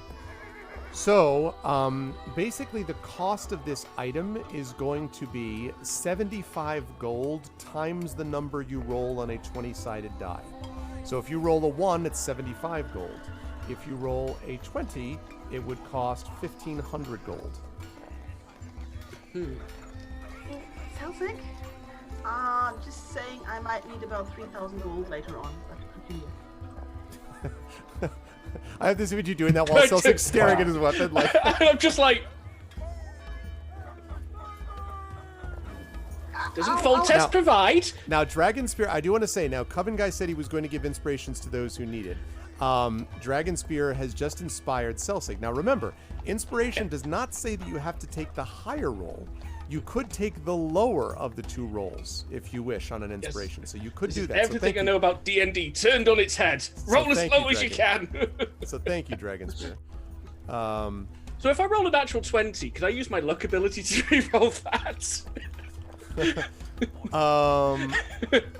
Natural. No, that's in combat. You can't do that. No, it's all checks. Is it? I don't know. Is it all checks? Double check for me. Maybe it attack roll, ability check. Oh, attack roll, ability check with saving throw. No, not on this. I wouldn't. No. So nope. Thank you, Dragon. Points for effort. Exactly. So he says, so what do you say? Let's do this. Okay. So you're going to use Dragon Spear's inspiration. Yep. I want to weigh the dice in my hand because instincts. Okay. Does it feel a legitimately weighted dice? Make a perception check for me, please. Okay. Get the crit out of the way anyway. Wow, I was going to say. You see all. You know every flaw. This die, which is made of some kind of interesting combination of metal and stone, is heavy in your hand, but it doesn't seem to be weighted any particular way. It just seems to be like kind of a heavy, sturdy die for portable travel. Yeah. Just wondering because I've got sleight of hand. I'm just trying to think if there's any way I could apply that to rolling a dice to make it roll in my favor. Celtic, I'm very sure this is an honest businessman, but just saying that you're taking a dice from somebody who sells magic items. He sells them? But this is one of the best made dice it's ever been my pleasure to throw. It is quality craftsmanship. And I've thrown a few... Magic, you know that many magic items are as well, you know? Is it magical? Can anyone just do like a Jedi mind trick on it? Jedi mind trick. Does anyone have detect? River, do you have detect magic? Let me look. I don't think so. I am now imagine River tuned just with now- the die. I imagine River now sat on the floor of the blacksmith, just like going through this big book, just like detect magic, detect magic. I detect no magic. I have detect food, but that's with my nose. I don't have anything else. Yeah, so it's hard to say. I mean, it definitely, looks unusual with that flame hilt that I mentioned. The metal that seems like a flame, seems to be, forged out of flame, so to speak. But it doesn't, it's hard to tell if it's magical in particular. Certainly sounds like it is from the description that Brandor gave it. Nah, timorous smiles on those who push their luck. Roll the dice. Okay. Die. Okay, so roll once. And roll twice. And I think we'll be taking the 6. All right, so 6 times 75 is 450. 450 gold. Okay. Affordable. I like the way you answered that. Yeah, so this is where Arm's really going to hate me. Within budget. Uh-oh. Do you remember when we found the Yardtide teleport network key in that tower? Yes, I think so. Do you remember the bag of assorted coins I got valued that was worth 500? Yes, I also think that's right, yes. I still have that on me. Okay. Now, the question is, this guy is not necessarily a barterer, but maybe. Because actually, were they assorted coins? Let's be It was clear a bag about of that. assorted coins. Okay. When we came to, it was Neverwinter first, and I got them valued, and they were valued at 500 gold for the bag. Okay. So, when you open up the bag to be able to give it to him, I'd like you to make, please, for me, a perception check as you're counting the coins out on the table. Also, I would like to get the masterwork rapier, so maybe we could work out a bit of a deal. And he says, possibly. I gotta think about it as I'm taking a look at this bag here. Mm-hmm. So as he's looking it through... I also pull up my bag of actual gold coins so we can see I do have money that doesn't look as funny. Okay. So go ahead and make your perception roll for me, please. Perception. It's a mimic. Indeed it is. 10. Okay. I have a bag of coins in my hand. Yes. 10 is actually enough. As you're counting each coin, you notice that there's something familiar about it, and as you're sort of counting it, suddenly occurs to you that the wooden rim around the outside of the coin feels and looks, in fact, has the same 4 golden dots as your coin that you were given. In fact, both that coin and the coin that River got given to her. I'm confused about coins now. The casino coin. These coins that you're counting out from this bag have the same 4 spots, if you look at that sheet, the 4 dots around the outside of the ring, and feel around the rim similar to that coin. Now, they don't have the same drawing on the inside of it, but they seem similar. So they're a different currency, but with the same sort of styling. Yes. Yes. Oh, it's not familiar. And he looks at them. And I hold it up. And he says, yes, that's money from Yartar. Very old it is, too. Not stuff that's never necessarily used here, but fortunately for you, I have a buyer who's actually looking for something like this. I'll tell you what, I'm robbing myself, but I like you. So, I'll give you the masterwork and the gambler's rapier. You give me that bag of coins and we'll be even. Sounds like a deal. One question. Could I keep one? I think it might be useful for our investigation. And I'll pull up a normal gold to take its place. Mm-hmm. And I can offer a trade? And that's fine with me. And he tosses you that coin. Thank you kindly. Pleasure doing business. Okay, so you take the gambler's rapier. Now, there's an interesting experience, Celsig, that you have when you take both rapiers. The masterwork rapier is just a rapier, so that's fine. But when you take the other rapier, and by the way, you have a rapier right now. I don't overdo the sort of bulkiness thing, but I am going to ask you to choose between carrying 3 rapiers around with you. You are not Geralt, so you're not going to carry 700 different weapons. So, Urash, what are you armed with at the moment? Right at this moment, I am armed with a spear. A Don't need a short sword or a rapier. I don't, unfortunately, no. Yeah. And I'm actually, that's why I wanted to talk to this fine gentleman about. Yeah. How can you possibly give this work here, this mountain? How can you possibly give him a spear? You're one of those ridiculous centaurs. It's a very long story. Do you do waste disposal? I mean, if you want to melt it down for some more, I'm happy to just hand them over to you. You've given me a very good deal. I'll throw in me short sword and rapier. They're just going to weigh me down. Actually, I might take that.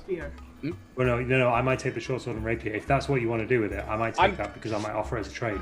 If you're okay with that. Yeah, actually, good thinking. Brilliant. Yeah. Brilliant. Absolutely fantastic. Yeah, I'll take the short sword and rapier as well. What were you saying, Greta? Exactly giving the spear, but the original owner doesn't have a use for it anymore. Or a head anymore. And he nods. He says, I understand, yes. Well, so the other thing I forgot to mention before I leave you behind, Sosig, on the weapons. So you figure that out, put the masterwork rapier away, give over the short sword and your previously owned rapier.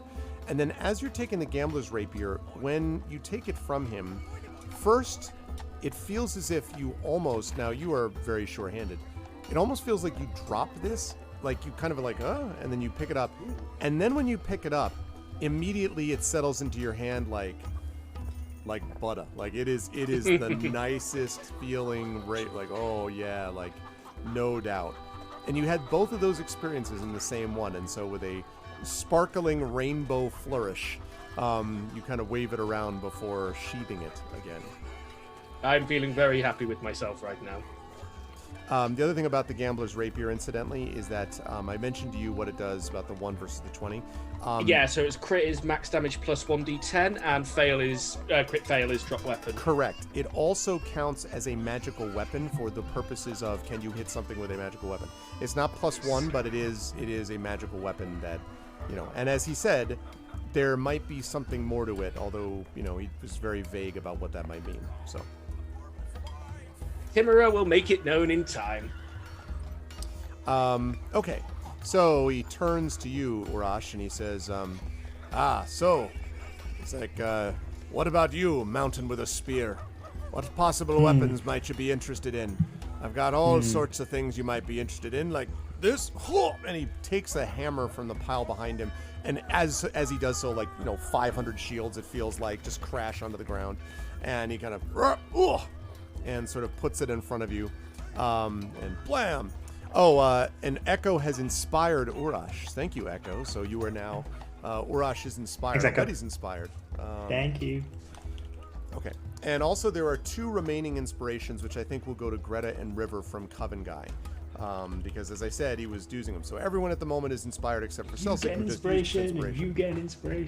You get inspiration. Yeah, this is what happens when everyone, this is the end of the month, Inspiration Day. This is why playing at the end of the month is always pretty good. Yeah, exactly. Well, sometimes. Other times people have blown them all up using them on previous campaigns, but it just worked out well this time. Celsic was inspired earlier for sure. So, so he sort of brings this enormous hammer, it literally looks like it's 3/4 the size of River. Like it's a huge hammer. And just... and then he brings over this 2-sided battle axe that he also... on top of it. And then the last thing that he brings over is what looks like an enormous club. And at first it just looks like a regular wooden club, but as it touches the ground, you don't hear the thunk that a club might make. Instead, you hear a clattering sound as if you are, as if you've dropped this club on top of stone, and it itself is made of stone. It looks to have like a marble-ish exterior, and there is one enormous spike at the end of the club. And he says, "This last one's a little out of my line, but, I don't entirely know what to do with it, so that's why I'm willing to sell it to you. What sort of interest would you have in any of these weapons, sir?" So I did have something very specific I wanted to talk to you about, or I wanted to ask you about, but I'm interested in this club. So do you mind if I just pick it up a second? Certainly. I'm just going to pick it up. I just feel the weight. I'll try and kind of. So I've used clubs in the past, and I just want to know is this a club? Is this a stone club? Is it something else? This How heavy is- is it? Could it be wielded? It Is feels it a giant's as club? yeah, it feels as heavy as a stone club, but the handle is, and in fact the whole club is smooth, almost as if you're holding something made of marble or petrified wood or something like that. And the spike at the end is this sort of wicked, sort of long thing tapering to a very sharp point, and you actually test it, and indeed it's like, it hurts, like doink, you're like, oh, that thing would do some damage. And it's on one side of this club, and the outside of it also is kind of grayish and gold. There are these little, what look like gold veins, I guess, that are sort of woven through the club, almost as if someone just ripped a piece out of the ground and then polished it and was like, here you go. So that is what you were holding at the moment. I'll kind of handle it a little bit. Yep. But then sort of put it back on the deck and go. I mean, it's nice, and I'm sure it could do some damage, but I had something a little bit more personal and specific in mind, if that's okay. Yes, a custom order. Maybe this could be part of it. Yeah, exactly. So, and I turn around to the others. I'm like, this might take a while if you guys are okay to stay, or if you want to go do something else, because I need to go somewhere else after this. I'm going to go here, and then I'm going to go to the Church of Tempest. I did want to see a man about a dog. That's cool. I mean, you guys, you can come with me, but it is just something I need to do after this. We could meet you up at the Church of Tempest in the evening if you want to. That's absolutely perfect, yeah, because I think I'm going to be there for a while. Okay. I heard puppies. I will go with the puppies. Okay, so Greta, Selsig, and River are heading off to, as I understand it. Are Greta and River, first of all, did you have anything you wanted to do with the blacksmith specifically? And if not, then are you both, like, what, because Greta has, just to sort of set the scene for everybody, Greta's got the church situation theoretically to deal with. Selsig wanted to do this thing about seeing a man about a dog type of thing. River, as the only thing you've got right now is that someone reverse pickpocketed you and gave you this extra coin for some reason. And then obviously Urash is doing what he's doing. So I'm just throwing that out there in terms of what you folks want to do in what order. It's up to you. I want to get to a quiet place and inform Selsig about what has happened so far, because we hadn't had a chance to talk at all. I don't want anything from the blacksmith on account of me not having any money. So yeah. Okay. Yeah, that's how I am too, basically. Okay. All right. So if the two of you then are going to go with Selsig, where are you going? Specifically, something I've been wanting to do for a long time. Okay. I want to track down a riding mastiff. A riding master. Oh, I had a character who had that at the time. All right. We knew this was coming. Time to pull out the Dondra Master's Guide to go look at some riding masters. Okay. We'll talk about that when you get there. This is certainly a big enough city to do it. Well, you can look it up, and Greta can try to inform Selsig about the things that have happened. Okay. Yeah, what I'm gonna do is I'm going to have the three of you leave. I'm gonna finish with Urash for now. Then I'll jump back over, and then Greta, you can tell Selsig what happened for the people in chat too. And then by that point, I should know what the hell's going on with my riding mastiff research. But I'll start with let me finish off. So the three of you leave, and Urash, you're left with this guy. Okay, With Brandon. so first and foremost, have you got anything to drink? Something a And little he bit stronger says- than tea, I think, is going to be in order. All right then. He says, "Tea. You're sure?" No, something stronger. Ah, something stronger, I was going to say. So he reaches behind, sort of around the desk, more knives clatter to the ground as he's like trying to reach for things. And then he pulls out this mug, and he pulls out a mug, and then he reaches down again, and this small little cask, like about, this big, like portable cask, basically comes out. And it has a little tap in it. And he gets ready to pour it, then he looks at you and he says, "Now, I'm trying to get a sense. This is what normally I'd offer people. But I'm wondering, I have another cask down there, but I don't bring it out except for certain individuals. And usually they're dwarves. Are you, what are you actually looking for as far as a drink? I have this, which is good, and that other one, which is, well, it's a kick in the teeth, you might say. I'm looking for something good, not something that'll lay me on the floor. Not yet, anyway. Maybe I could come back and we could have a drink together. Ah, yes. All right, then. He said, wise decision. This is pretty good, a solid vintage. This is daytime drink, not like evening drink. So he pulls out the thing and he begins to, pour this stuff. And it's this very kind of thick, almost like a, real world would be like Guinness-ish type of stuff, right? And hands it over to you. And there's big foam kind of dripping over the edge of the mug. And he says, like 2 mouthfuls and half the pint's already gone. I'm just like, oh. Yeah, this is very, really very good needed stuff. that. It's got that really that hop kick to the chin, like type of thing. Very, very solid. And he says, "All right, I'm glad you like it. Now, what can I do for you?"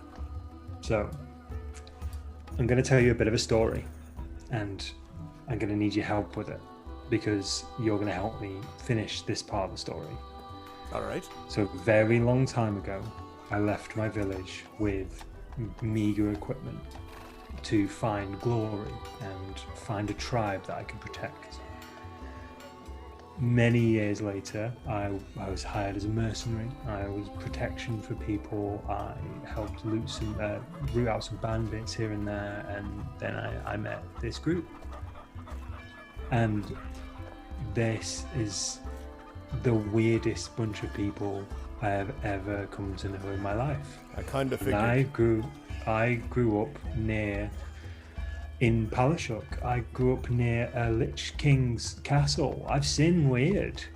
Like, this was really strange, but this is the craziest, most dangerous group of people I have ever been around, and I wouldn't have it any other way. And I kind of look around and I make sure like none of the others are still like hiding in the shop somewhere. Up until I met this group, I was homesick every single day. And it wasn't until we started this journey and we started to get to know each other that I realized I wasn't homesick anymore, because I'd found a new home and I'd found a new tribe and a new family. And I give him a few more details about the adventure. So, the giants, the problems with the giants, not like super specific details out of character, but like enough details. I explained about Bryn Shander, and I explained about, the fight with Drufi and taking Drufi's axe. And the axe changed me. I take another long drink of my stout. And I need to change myself back. Now, I've been praying to Tempest, who I followed since before I could remember, although I have taken a few knocks to the head, so my memory's a little woozy. But it's different now. I need something I don't have an axe, and that's the weapon I was trained in, and that's the weapon I'm attuned to. And I take the spear out, and I'm like, this is good.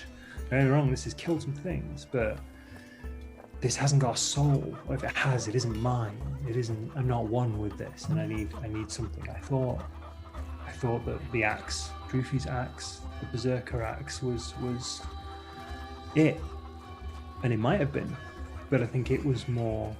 It was attuned to me rather than I was attuned to it. So I have a feeling that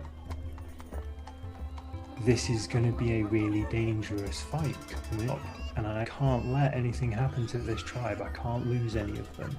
So I need to be there, front and center, taking the lumps and swinging the axe and making sure that they're all right. If I'm all right, that's cool. I got people who can bring me back if I'm not, but I don't think I could live with myself if I lost one of them too. I've lost too many people so far, so I need to give you everything I have, everything special, everything shiny, every single thing I've got to make sure that doesn't happen.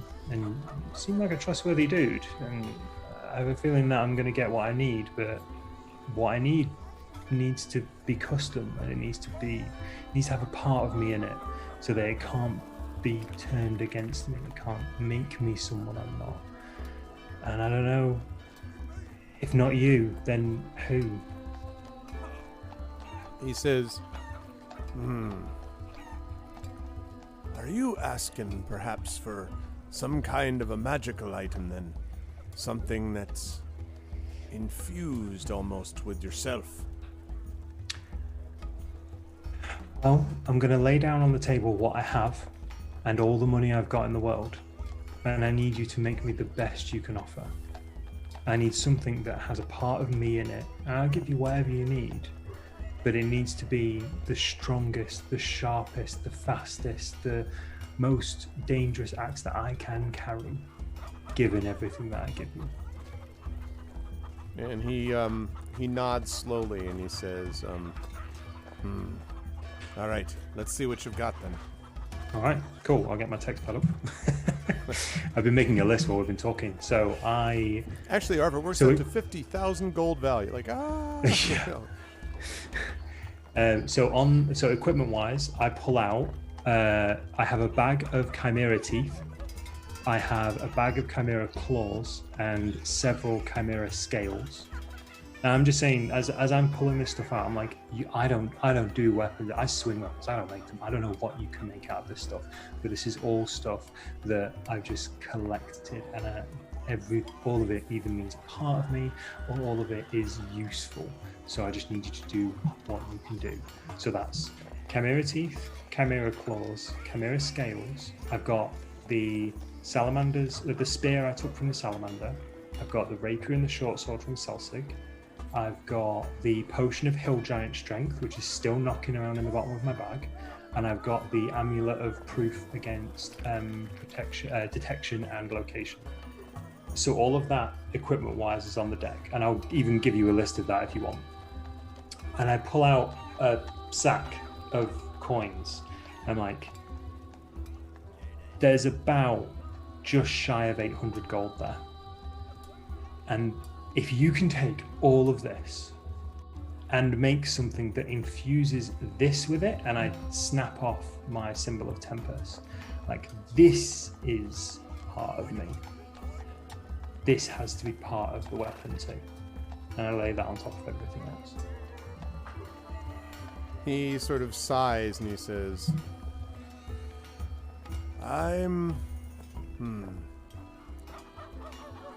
If I were you, my friend, I'd say, this is the way we get to where you want to go. I can make you probably the best axe that you could find this side of Baldur's Gate. In fact, I'd put it up against any weapon you'd find on the Sword Coast. But that's not really what you're looking for. You're looking for infusing it with a part of yourself. You conveyed through the weapon as if you're just one thing working together. I've only seen one example like that in all my years of someone who had those things together. That one wasn't someone like you. It was someone holding a sword. One of the paladins, they might say, of Lathander. He was like a mighty shining beacon he was on a hill, mowing down undead, destroying zombies and ghouls, banishing ghosts like they were so much smoke upon the wind. I saw him one time, fighting against, I don't know what, some creature of darkness and evil. And the thing was winning. We could all tell it was going to win. In the end, he told us to get out, that he would sacrifice himself for us. And before we could tell him no, he did exactly that. Sacrificed his life, he did. Pulled the whole damn tomb right upon the ears of himself and the one that he was fighting. When he used that weapon, it was an extension of himself, an extension of his heart, of his soul.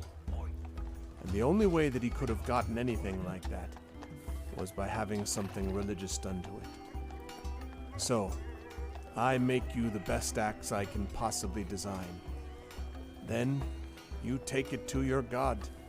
Take it to Tempest. There's temples in this town. Have it then blessed by Tempest. And be aware, from what I hear, those blessings don't always come for free. Knowing Tempest, he's not the easiest god to worship, and in all likelihood, he's going to ask you to make a sacrifice. He'll probably ask you to do some kind of test, even, to make sure that you're worthy of what he's giving you. But get to the other side of that, and you'll have the greatest axe I can make, with the greatest infusion given to you by your god. Well, then that weapon won't just be an extension of you. You, my friend, will be an extension of Tempest himself. I just, for the first time in ages, Urash's chest kind of puffs out a bit, and he sits a little straighter in the chair, or stood at the desk. There's this visible pride as he kind of goes, "That's it. I think that's what I need." Now, if you take whatever you need, like whatever you need from this, and just you make me that axe, and I will do the rest. He says, "I'll do that, but you should know it's going to take a little time. Probably the better part of a week for me to get that axe made. I'll put everything else ahead of it. This will be I put this ahead of everything else, that. I appreciate that. But to do that, it means I'm not going to have the goods that I normally would. So I'm going to have to ask, therefore, that I get paid pretty well for it." And he kind of looks down and he says, "I don't want to leave you completely without defenses and completely without weaponry. So here," and he pushes back across the spear and he says, "You hold on to this. You're going to need something to defend yourself after all." And then he takes pretty much everything else, like the sack of gold, the chimera teeth, the chimera scales, the rapier, the short sword, like every weapon, all the stuff, just kind of like piles it out, like pulls it on the desk, so like just goes into piles on the other side, like clang, clang, clang, clang. So just as he does that, if you don't mind, I'm just going to kind of put my hand, as he reaches for Wingding's feather, I kind of put my hand on top of his and say, this creature sacrificed themselves for me, and they mean a lot to me. That's why I carry this. So if this can be incorporated somehow, I would really appreciate that. So he takes the symbol of Tempest and he takes Wingding's feather, and he sort of takes it and puts it in its own separate little pile, sort of off on the desk. And he says, "All right, I understand. Well, when all's said and done, you'll have an axe that the Sword Coast will have to fear. Just make sure that you're ready for whatever test gets put before you by Tempest. That'll be worse than any amount of money you spent to get this weapon here." I thank you for that. I don't know if I want to say that I'm worthy of his fire, of his light, of his rage, of his fury, but there have been times when I've doubted myself. But now, I don't know. It feels like the path of Tempest is the path I need to be on, and if I don't put myself on it, nobody else is going to. And the only way I'm going to be able to help protect the people that... And he kind of pauses for a second. That I love. I'm going to need to put myself on that path. I can't be... He laughs and takes another swig of his drink.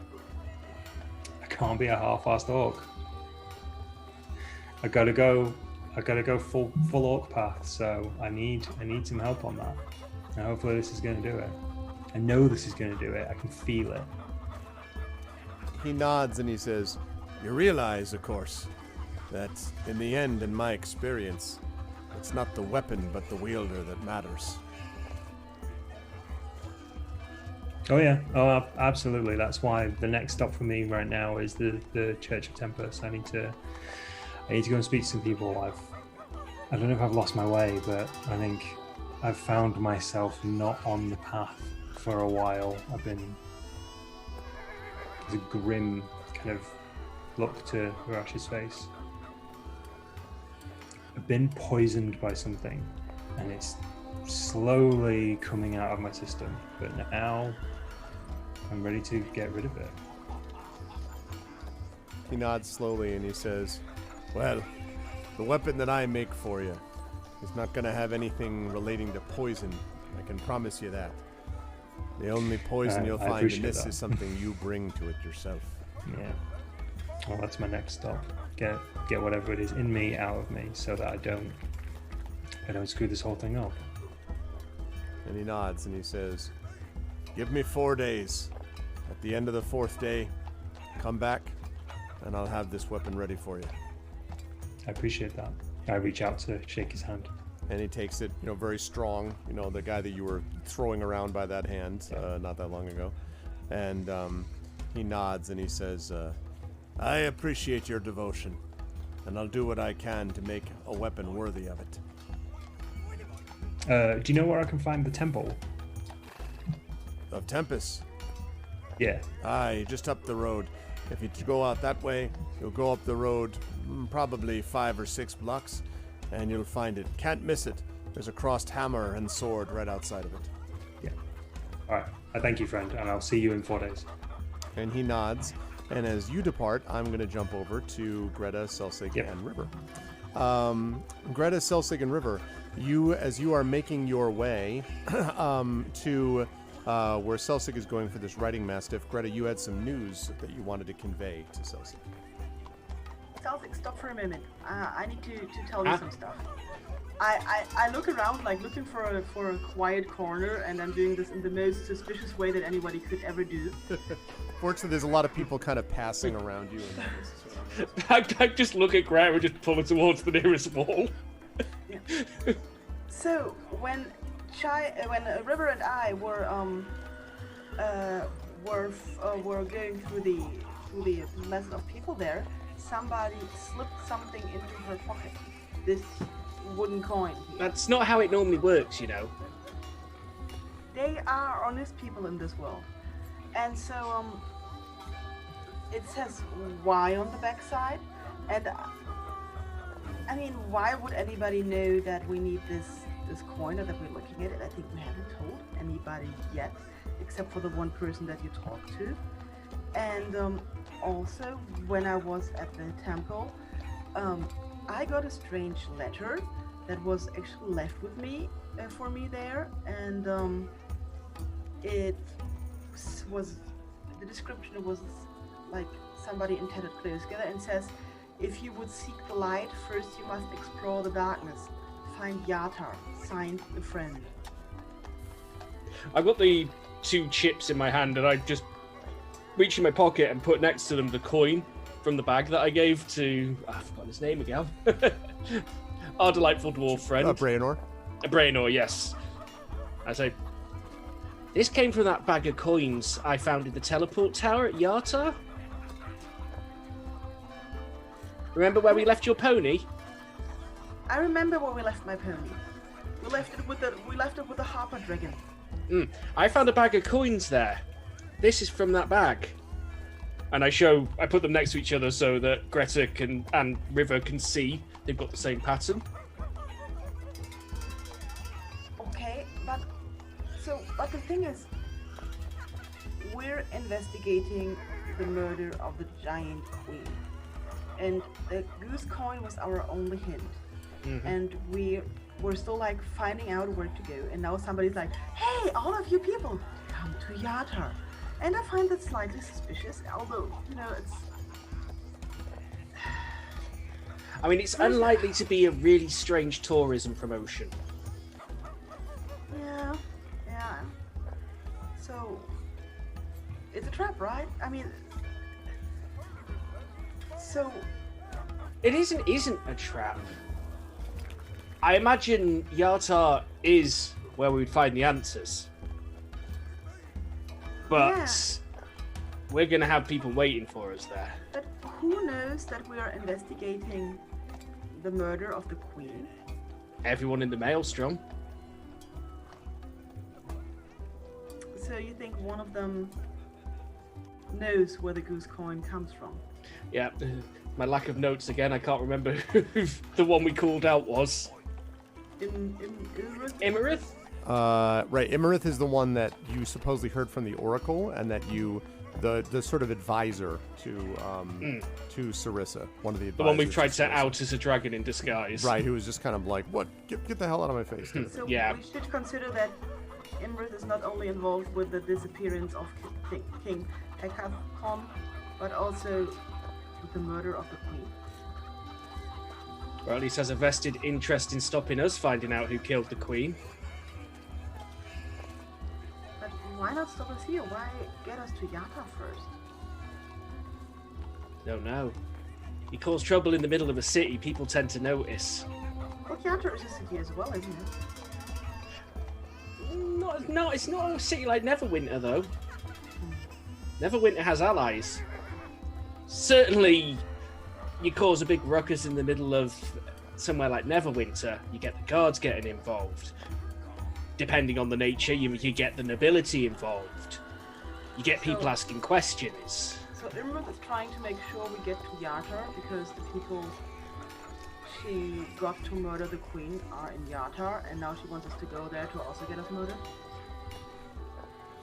Or someone wants to make sure we get to Yatar ahead of Imarith.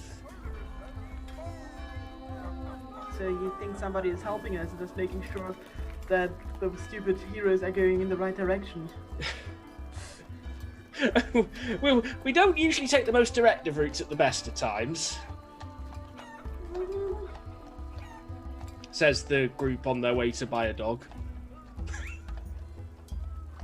Dogs, I have heard that dogs are very loyal enemies, and so I think that's a good idea to get a dog. Hey, if you've ever seen halfling wardens patrolling on mastiffs, poachers fear them. Okay. Because a horse can give you a nasty kick, but a mastiff can give you a heck of a bite. Horses can also bite. Yeah, but they don't usually. Oh yes, they do. I've just been very lucky with the ones I've been around then. Yeah, I've been interested in horses and ponies for a longer time, and they do bite. Ah. But still, anyway, and the other thing is, the church has like a task for me. Okay. I'm sorry, but Timmer wouldn't like it if I switch sides, and we need all the luck we can get. Yeah, it's like they have monetary problems here, and they want me to help. Oh. So they would be willing to sell us a scroll of resurrection, and we could just bring back the queen back to life and be done with the whole thing. Do they work like that? How long's the queen been dead? This is like a very... Isn't that necromancy? I asked the same questions and I was assured it's not. Because we're bringing back a living person and not a dead person. But she's dead! No, but that's... Everything we've gone through is because she died! No, like a necromancer takes a dead person but brings them back as still a dead person that is just like walking around. And we would like bring her back to life in real. And it would only cost like 3,000 gold. What? Like, you know, and then they could pay the rent, and I wouldn't have to go to give a sermon or talk to the city magistrate, and I really don't want to give a sermon. You don't want to give a sermon, but you're suggesting we pay 3,000 gold instead? It's like two solutions in one. I don't have to give a sermon, they can pay the rent, and we resurrect the queen. Boom, happiness. How much do you usually get paid for a sermon? Clearly my casino's the wrong business idea. I don't know how much you get for a sermon. I never see the money, it just gets collected. I don't deal with money. You should know that by now. Well, I'm well aware of that, because you think a sermon's worth 3,000 gold. I'm pretty sure they were going to do like a thing like, hey, here is Greta Goldfire, the hero, doing a sermon. Come on in and give to the church thing. I don't have 3,000 gold. Well, that's a problem then. I know you have certain beliefs about what I do when you can't see me. I do have a very strong belief that you usually have money. Not 3,000 gold? Like, not at all. Let's just put things back to half an hour ago. I was in the weapon shop. Yeah, He offered me a sword for 1,500 gold. Yeah. You remember when I didn't say, oh goody, I can afford that, and bought it? I just thought you want the pretty one. It is very nice. Isn't it? It was also cheaper. I mean, Timra clearly wanted me to have that sword. Okay. And you saved a lot of money, so you have more money left now. But I still have less money than when I walked into that shop. Yeah, but how much less money than 3,000 do you have? Practically all of it. Oh. I mean, I'm giving sermons, you know? I'd still be coming up 2,000, over 2,000 short by myself. Even if I was inclined to give 3,000 gold instead of letting you make a speech.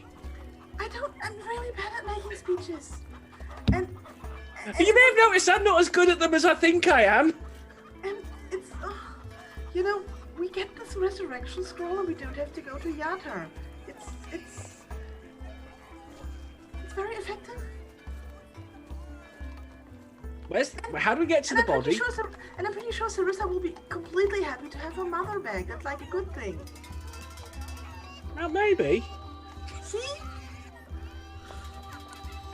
Now, I'm not saying your idea's bad. I'm just saying we can't afford 3,000 gold. Oh, gosh darn. I'm pretty sure Orash has just had to sell his loincloth to get whatever he's getting. If he's coming out without the loincloth, there will be words. It may be. I mean, he's not the most concerned with the valuables after the battle. He likes his trophies.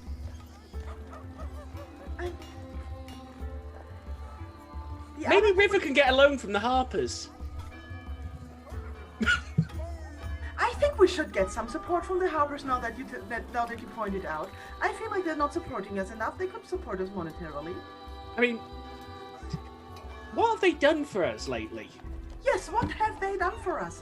Well, they gave us River. I mean, that's like a really good thing. Well, there is that. But, I mean, they didn't give us access to their teleport network. We've been finding parts of it they forgot they even had. Yeah. We stumbled backwards into that. We could have been anyone. So they're clearly not doing a good job of protecting their teleport network. Yeah, they're not doing a good job at all. It's like the dragon was like, oh, I cannot help you because walking around as a dragon is going to draw too much attention. And now we know that dragons apparently can look like people. Can they all do that? I mean, I haven't met many dragons. Well, we met 2, and I feel like if half of them is able to do it, there's a good chance the other half can also. Oh, yeah. So, well... We can always see what the Harpers have to offer. Maybe they can promote some goodwill towards the church. On the other hand, I'm not sure what the Harpers involved with my church, I have to admit. But don't they do, like, community work? It seems to be all they do. Do they do community work? I mean, the Harpers. The church does. Yeah, I know your church does. It's still... The other thing we could do... I'm still very unclear on the Harpers. It's just something I went along with at the time. Apparently, You notice I smile and nod a lot in some of these conversations. They give out this very valuable Harper pins, they must have money. Didn't we get an offer for Harper pins? Yes, we did. I didn't want one. No, someone wanted to buy them. Oh, I thought the Harpers were offering us Harper's pins and we didn't. No. Gold. What's his name? Gold Pincher. Oh, you weren't there. Pinch Gold. Yes. I don't care about that. But still, it's still. Thank you, memory. The thing, but still, the other thing we can do is go to the city magistrate and ask them to wait a little more for the rent money. Unless everybody else has money they've forgotten about. We can't afford the 3,000. Okay. I mean, we could rob a bank. Just No, we kidding. cannot Just rob a kidding. bank. No. As you're walking along the street, like a guard kind of like just like glances over and then continues to talk to... River, do you have 3,000 gold? I just like shuffle in my pockets and pull out a handful. I have 100 gold. That's all I have. I don't even know why I have this. Or you can buy food with gold. Yeah, that's true. I was pretty sure that would be the reason you had it. I'll give it to you though. You can have it. No, it's fine. It's okay. You need that yourself. Yeah, we're just What a bit if I short. give you this? And I hand her my pin. Somebody wanted to pay big money for this. Yeah, but I'm not sure what the Harpers will do if you lose the pin, and they can be really weird about things. I don't think that Sparkles would mind. Do the Harpers have 3,000 gold, River? I have no idea. Maybe. We should ask. Does anyone know how to get Sparkles? We know a couple of places where we can meet Harpers. Yeah, Let's go ask. Maybe we should visit the Kalis Mana Dragon person. That would mean going to Yartar, though. Aren't we going there anyway? Because of the Poke coin with the holes on it? Yeah. We're just not necessarily sure we'll be able to get back so easily afterwards. Need to hurry up because I need to resolve this until this evening, you know? Just saying. Let's get our Mastiff, because things will look different from the top of a Mastiff. Yeah, whatever a Mastiff Our is. Mastiff. Yes. Let's go and buy a dog first, and then we're gonna resolve my church getting evicted. Then we've got time. Okay, so you folks are heading along. I've done my research. So you are heading along towards the area of the city where you can find riding stuff. Now, Neverwinter, of course, is a very large city, and so you actually find a section which is basically an area where there are lots and lots of stables. You actually smell it before you see it. You can smell the distinctive odor of the waste products of horses and other beasts and creatures kind of drifting into your nostrils as you head into that area, and you're like, either a whole lot of people just died here, or this is where we're looking for. And you can hear the neighing of horses and the lowing of cows even. There's a couple of cows or bull or something like that that you can hear. And then also some strange kind of sounds. One sort of stable you see, there's this what looks kind of like a lion but with wings, or it looks like something like that that's kind of, roaring and, growling and flapping its wings. There's a couple of attendants next to it that are sort of try to deal with it. And then in other places you see sort of small, big creatures, but you eventually find a couple of stables and areas that seem to be for the smaller contingent of Ride Selsig. And one in particular that is called the Great and Small Pets for All Occasions. And you find the sign outside, and it's basically a dog and a cat staring at each other. And there is between them a bird with its wings out like this, sort of holding the two of them off. And you can see on the inside of the window there are several other scrolls and things rolled up against the window, so you can read that it says things like pets, romantic gifts, mounts, and sundry. Right, enter the shop. Think we found the place? So when you walk in, the first thing that you see, or rather hear, is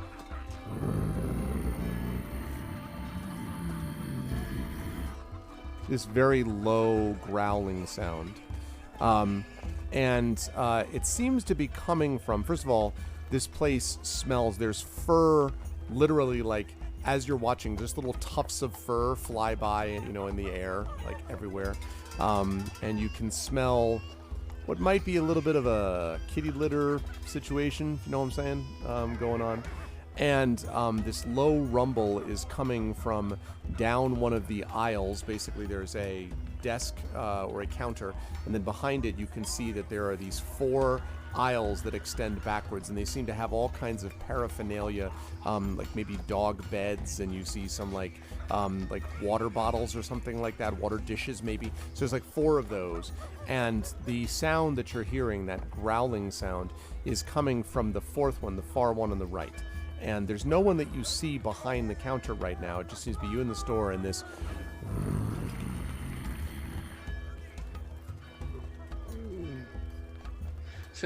I could be about to be dinner, or something could be asleep.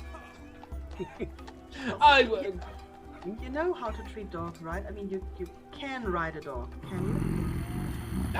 Halflings do it all the time. I say, halfling wardens use them to chase poachers. It's terrifying. But dwarves do a lot of things that I personally cannot do. Can you ride a dog? I haven't done it in a few years. That should be enough then. I used to ride the family dog back home. Okay, like you shared one dog as a family? He was the pet, but he was a mastiff. It was like one of those, like town militias. So family pets were required to be used for the good of the town for things like patrols and, drills, civil defense. Interesting. So the sound you notice is the growling is getting louder.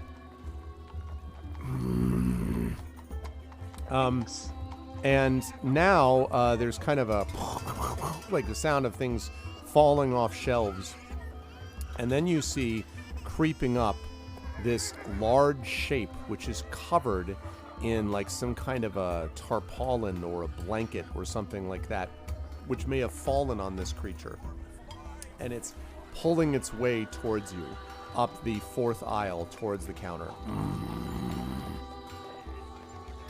Closer and closer. That might be a ghost dog. That's a dog? Think dog. I don't know. Hello? And the thing moves faster and faster and starts speeding up until you get that moment where like the camera is on the creature and you see like it's like doing this all crazy as it's like running. And then just as it gets to the front, this huge thing leaps forward and the blanket falls off. And suddenly you are staring in the face at the counter, Selsig, a small, tiny little dog. Maybe like a Pomeranian. Like practically in your face. It's like this big, maybe. It's still quite large to a halfling. Not really. This is pretty small for you. But still. Take a step back. If you take two of those, you could put one under each foot. What is it? What is it? Well, what is it? And you hear this sound coming from the back. What is it? Come on, Death, let's go. Where are you? Death? Death? And you hear this sort of sound and this screeching. And then hobbling up is this hunched over old woman, probably human, you would guess. Long white hair, kind of crazy white hair, and she carries a staff, and she's, or cane, I should say, and she's kind of hobbling up, and, well, come on, Death, stop that now, and Death immediately, the dog immediately turns in her direction, and she says, what are you doing? Now, don't scare the customers, I've told you 1,000,000 times. And the dog, and it gives you one last growl, and then turns around and hops over to the old woman, who catches it, cradles the dog in one arm, and then says, now, why would you be so silly, Death? And the dog is like letting its rolling around, like turning its belly so that she can rub its belly, and she says, you mean to make sure not to scare the dangerous, scary people coming into the store. And, seems in his glory. And she says, well, what can I do for you, my masters? I am sorry if Death disturbed you, but he's my guard dog, you see. The city is not in great condition these days. I must make sure that I am well guarded. And the dog is like, sort of like tongue lolling out. Does Death like belly scratches? Oh, yes, dear. Death loves belly scratches more than anything. Look, you can see for yourself. And, she's like rubbing the brown fur, and Death is like, curled up, right? I approach slowly and go for a belly scratch. And so you begin to scratch the belly, and when you first touch it, it's like its eyes flash open, and it looks up, and its teeth bare, and then it sort of, and the woman says, "Oh, that's all right. Don't be silly, Death. It's just a dragonborn. She won't hurt you. She won't hurt you. Death, my love," and begins to like sing some kind of weird lullaby to it, and Death like. And then like leans back, and then you can pet its belly. Okay, there are some extreme belly rubs going on right here while you guys do your business. So what? And she says, "What, man? I'm just going to put you down here, Death." And she brings Death down to this soft, incredibly soft-looking, fluffy pillow, and puts Death on it. And you can see underneath that it has in embroidered letters like Death, D-E-A-T-H, and then there's a picture of a Reaper holding the Grim Reaper holding a scythe right on the other side of it, the other end of it or whatever. And so as you're petting its belly, River, she looks up at you, Greta and Celsig, and says, the old woman does, and says, "So, what may I do for you, my masters? Are you in the market for a pet? I have many fine ones here available to you. All of them maybe not having quite as gentle a personality as Death here, but certainly will match your needs." Greetings. I hope you're having a pleasant day. And she nods. "Well, it's all right. It's all right, I suppose. Of course, as an old woman, any day is a good day." Quite. Well, I've been out in the field for a long time walking, and I was recently reminded of my countrymen's habit of using mastiffs as mounts. And I noticed you said you had mounts for sale in the window, and I was hoping maybe we could arrange for the purchase of a riding mastiff. "Oh, well, I'd be happy to sell you one, of course. What kind of mounts? Of course, I have everything from St. Bernards. I've done a little bit of work with hellhounds. They're a little difficult to train, though, so you know. Of course, there are creatures like my own Death. But I like to keep my Death close to me, you see, and so I couldn't part with him. But I have other mounts, of course, that might fit the description. Perhaps you'd want something like that. Perhaps you'd like to take a look at the hellhound." And she smiles and nods. Hellhound would certainly be a thing to see, but probably a bit outside of my skill to control. "Oh, well, that's all right then. Let me see. And she goes over to this book on the top of the desk, and she's so hunched over, she kind of has to like lean up to like pull the book down. And it's this big old log book that she opens up, and there's like a little cloud of dust that goes up as she opens it up, and she's like, "Let me see. Yes, well, I have this let me see. Well, we have a manticore, and then we have let's see, I have a hippogriff. I just have a basilisk in from Baldur's Gate. Those are lovely, so long as you don't look in their eyes, or they'll be turning you to stone." And continues to look like through this list. She says, "Well, was there any particular kind that you wanted? Perhaps you wanted a hippogriff, or perhaps something more impressive. I might have a small dragon, not like your dragonborn, of course." No, nothing anywhere near so fancy. I was just thinking some sort of, like the St. Bernard you mentioned, domestic dog, roughly about, halfling height. And she says, "Well, let me see. Oh, and then she comes to like the bottom of this one column that she's been tracing, and she says, "Yes, well, I don't think you'd really want much of, well, I have one here, but I don't think it'll be your type exactly."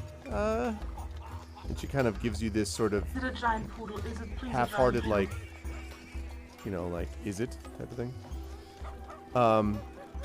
She says, "This one is a little erratic, you might say.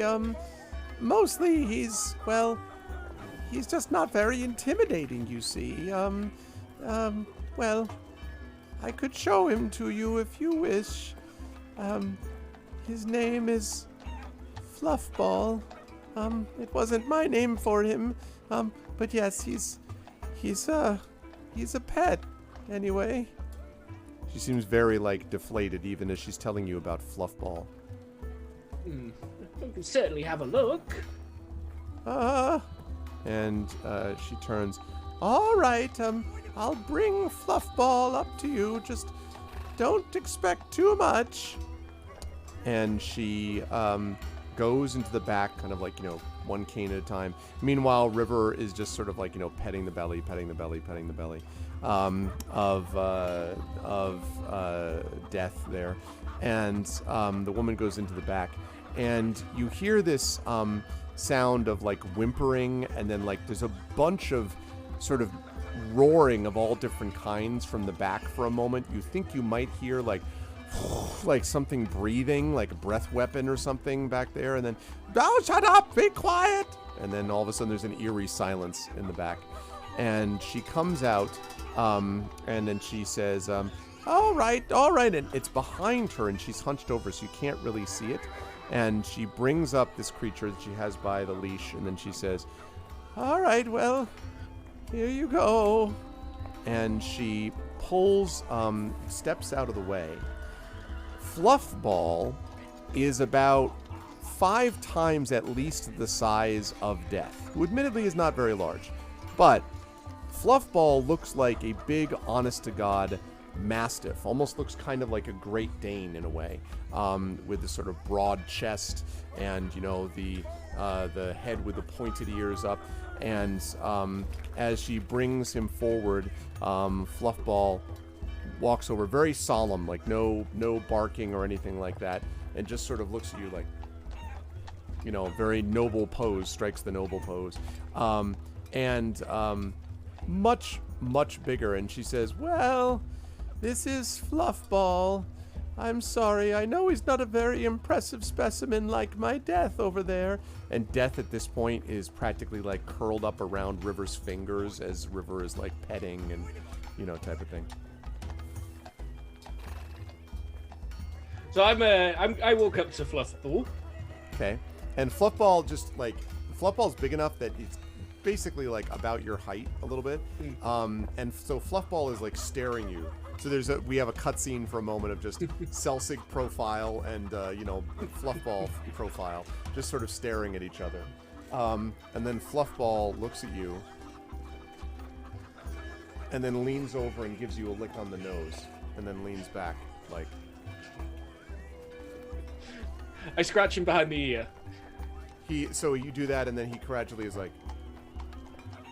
to turn his ear to make it easier to scratch, but he does so very solemnly, whereas meanwhile Death is rolling around, with River, but Fluffball is just do this. You can feel, by the way, and you can even see that he has these rippling muscles below his brown fur, and it's very good condition, this Fluffball. He seems in very good condition. Well, I've done the best I can. I didn't think he'd get much use, frankly. You can see how unintimidating he is. And she kind of shakes her head sadly. And Fluffball, as he sort of leans his head, you can feel the muscles in its neck and the, super strong, sleek fur, At one point he yawns and you see these rows of razor sharp teeth basically as he Well, granted, he's no basilisk or dragon, but looks like he'd do perfectly for what I would need him. I mean, we certainly don't need anything too flashy. Maybe if you're looking for, what do they call those? A therapy dog for the medicine clinics in the city, perhaps that. Or children's parties, I suppose. I didn't think of anything you could really use him for, but, well, I'm happy to sell him to you. He's not getting much use here. How long have you had him? Oh, I've only had Fluffball for about 6 months, perhaps. I actually bought him because I felt sorry for him. This man came by and said that Fluffball here, well, that wasn't the name that he gave for him. He didn't have a name, that he couldn't keep him, and would I be willing to buy him and take him off his hands? And, well, Fluffball sat there looking so pathetic and tiny that I just thought, I can't allow this creature to suffer in the world. And the alleged tiny Fluffball, bumps into your hand and practically knocks you back, as you're petting him. Oh, I think he would do very nicely. How much would you be asking for him? Oh, for this, something simple. Just perhaps 20 gold pieces would do. 20 gold? Would you be able to do anything in the way of a saddle for him and some supplies? Oh, certainly. I can provide that if you wish. We have all kinds. For example, there's this one. And she pulls off of a shelf behind her this saddle that has literal flames on the side of it, like down the front. And this was very popular last year, especially with the, what do they call those? The heavy metal bard crowd. And she sort of shows this to you. And then she says, oh, we have this. And she pulls out, there's a big clanking sound as she pulls out what looks like a metal saddle. And she says, it's a little heavy, but it's very durable. And Fluffball goes, sort of tilts his head as if to say, looking up at this thing. And then she says, or I have a normal saddle here. And she pulls out this normal-looking kind of greenish saddle. Or this one, so you can ride in comfort.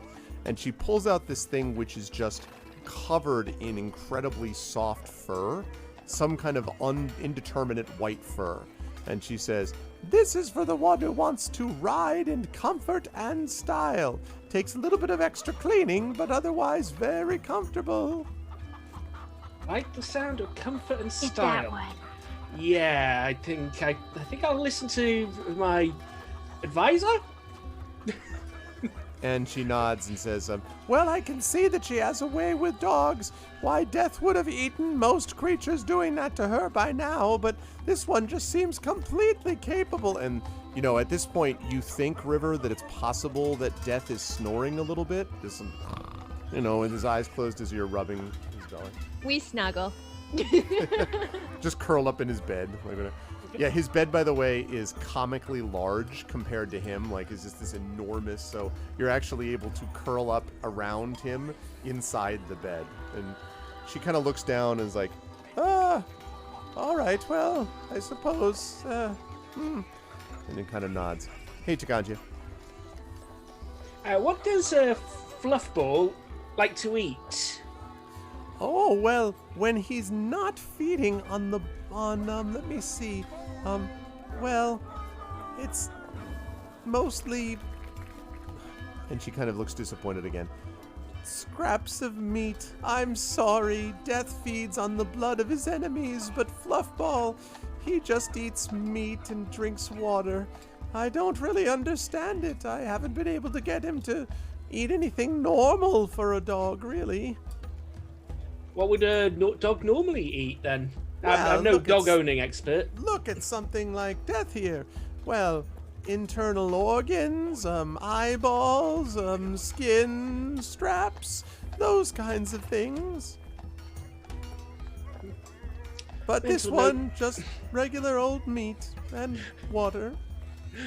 Mental note to not try and rip this lady off.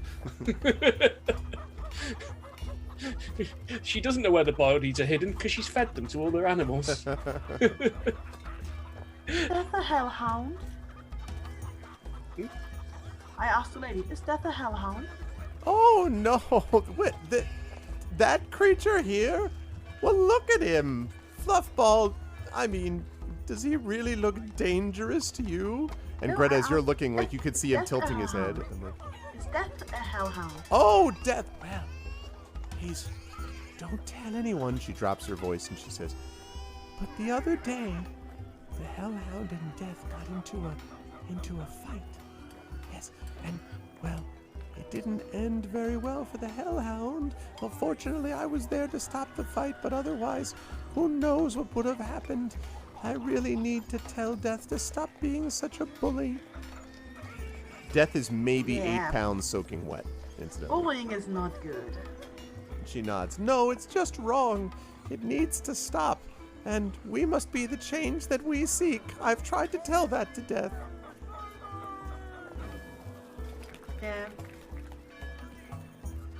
why is Fluffball called Fluffy? I mean, he is not really fluffy.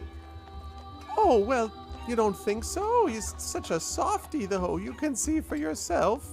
He's got this, the muscles, like the sleek muscles. Like when you pet him, Greta, like your hand almost bounces off his muscles on his side, like doink. Like you can see for yourself. I mean, death is one thing, but Fluffball, he didn't have a name. I couldn't think of what else to call him. I mean, was I supposed to call him Weakling or, I don't know, soft teddy bear? This was the best I could do. Okay, I see. And she says, so, here's your gold, and, here's your dog, here's some, and she starts, putting up on the counter some things, and she says, you'll want to give him some of these strips of meat and rations. They should last you a while. He'll just drink normal water, and, just make sure that you, walk him regularly, and sadly, that's the only special requirements for this one. Oh, well, the upper weight limit is 200 pounds, but, truthfully, I don't think you have anything to worry about. I don't think Fluffball is particularly fast. He is a love, but certainly being an honest-to-goodness dog of a beast of burden is not for him.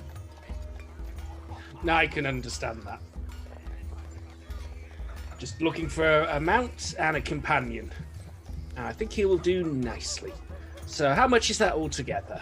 Well, if we add up this, and she starts calculating like the things all together, that will work out to 20.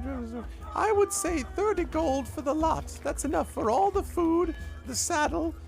Which saddle did you want, by the way? The one with the flames? You said the one with the fluff, right? The one with the fluff, yes, well, the that comfy fits one. Him. Yes, he is fluffy himself.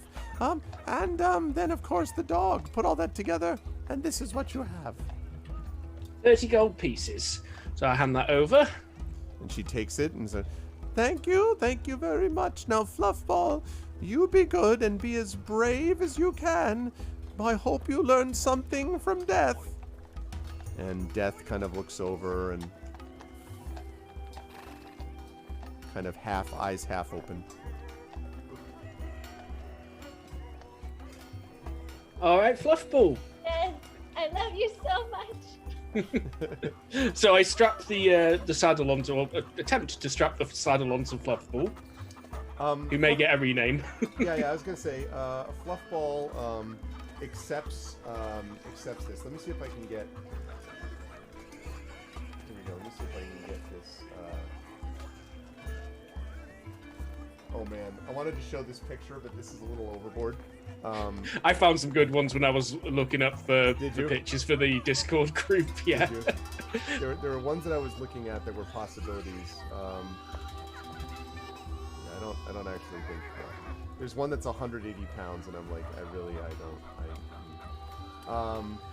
okay, I'm trying to find the dramatic one that he is. Okay.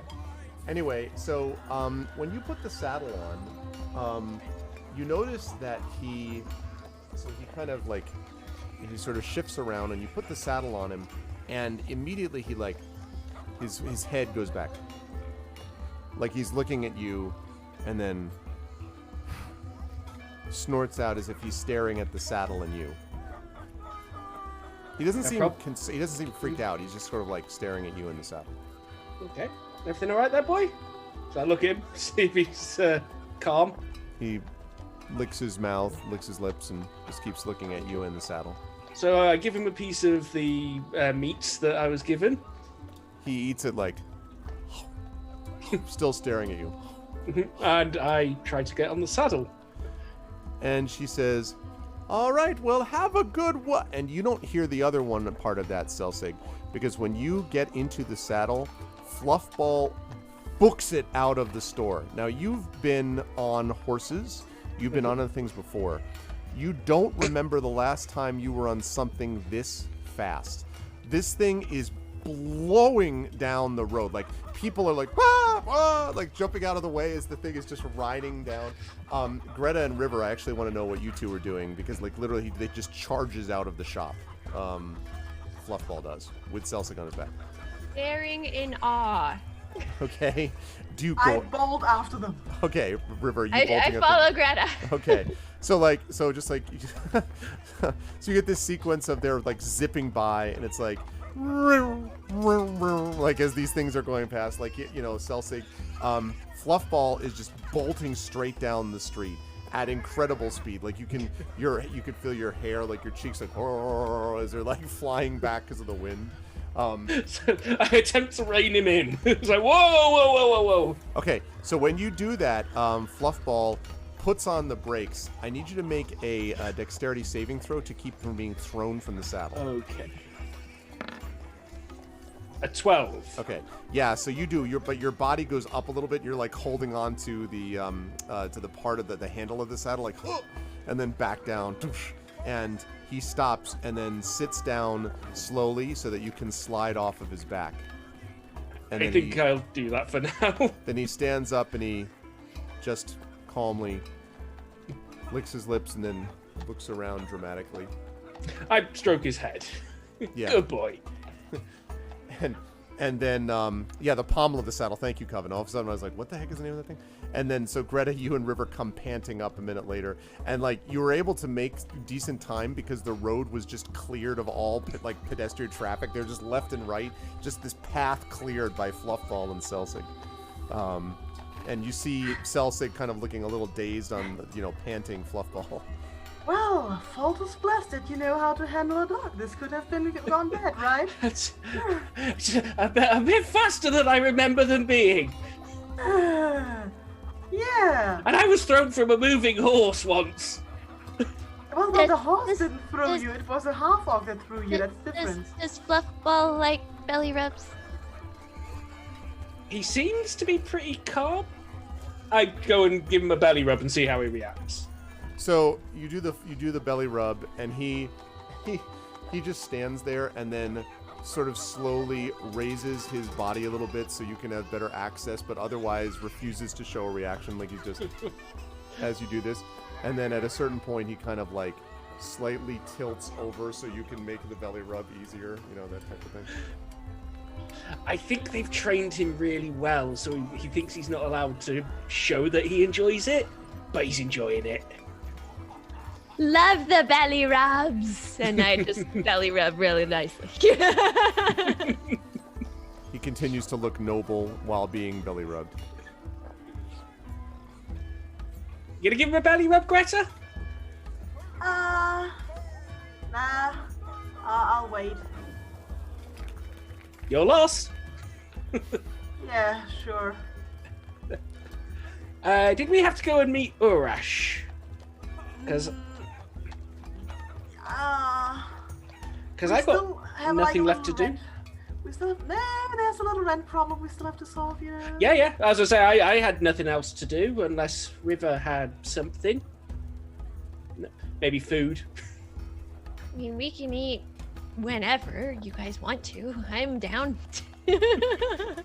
Whenever, now or whenever. Whenever. So we need to deal with the rent. I didn't think churches had to pay rent. It's still weird to me. I also thought it really weird, but he said they are renting the space from the city. Are we sure he was telling the truth? Of course. All right. He's a priest of Faltus. Yeah, but 3,000 gold's 3,000 gold. Yeah, I know.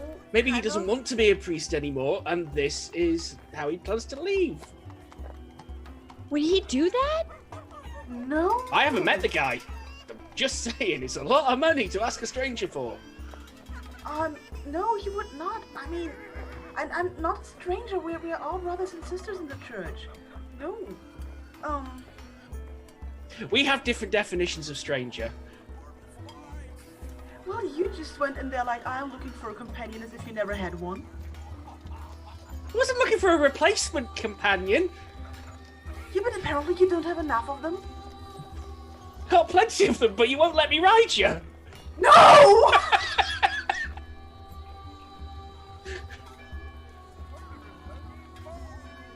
No. Or she's getting Okay. feeling jealous for some reason that out of context. He's just like, why do I feel jealous all of a sudden? Okay. Okay. I'm gonna do the whole sermon thing, and when they're collecting the money, you can just keep an eye on where it goes, okay? I can do that. I can turn it visible. I can don't turn know invisible better. I'm not sure whether that will be required, but you do you, okay? It's fine. Let's pick up Urash, get the whole sermon thing behind us, and then then if we do not have 3,000 gold for us ourselves by then we should travel to Yata, I guess. Yeah, well, it looks like there's a casino in Yata. We might be able to get the 3,000 gold from there. It depends how long you've got. It will be a licensed casino, right? I don't know, I've never been. It will be. It will. I'm very sure. Yes, it will be a licensed casino. Yes, it will be yes, a licensed it will be a casino. licensed casino. Yes. Absolutely.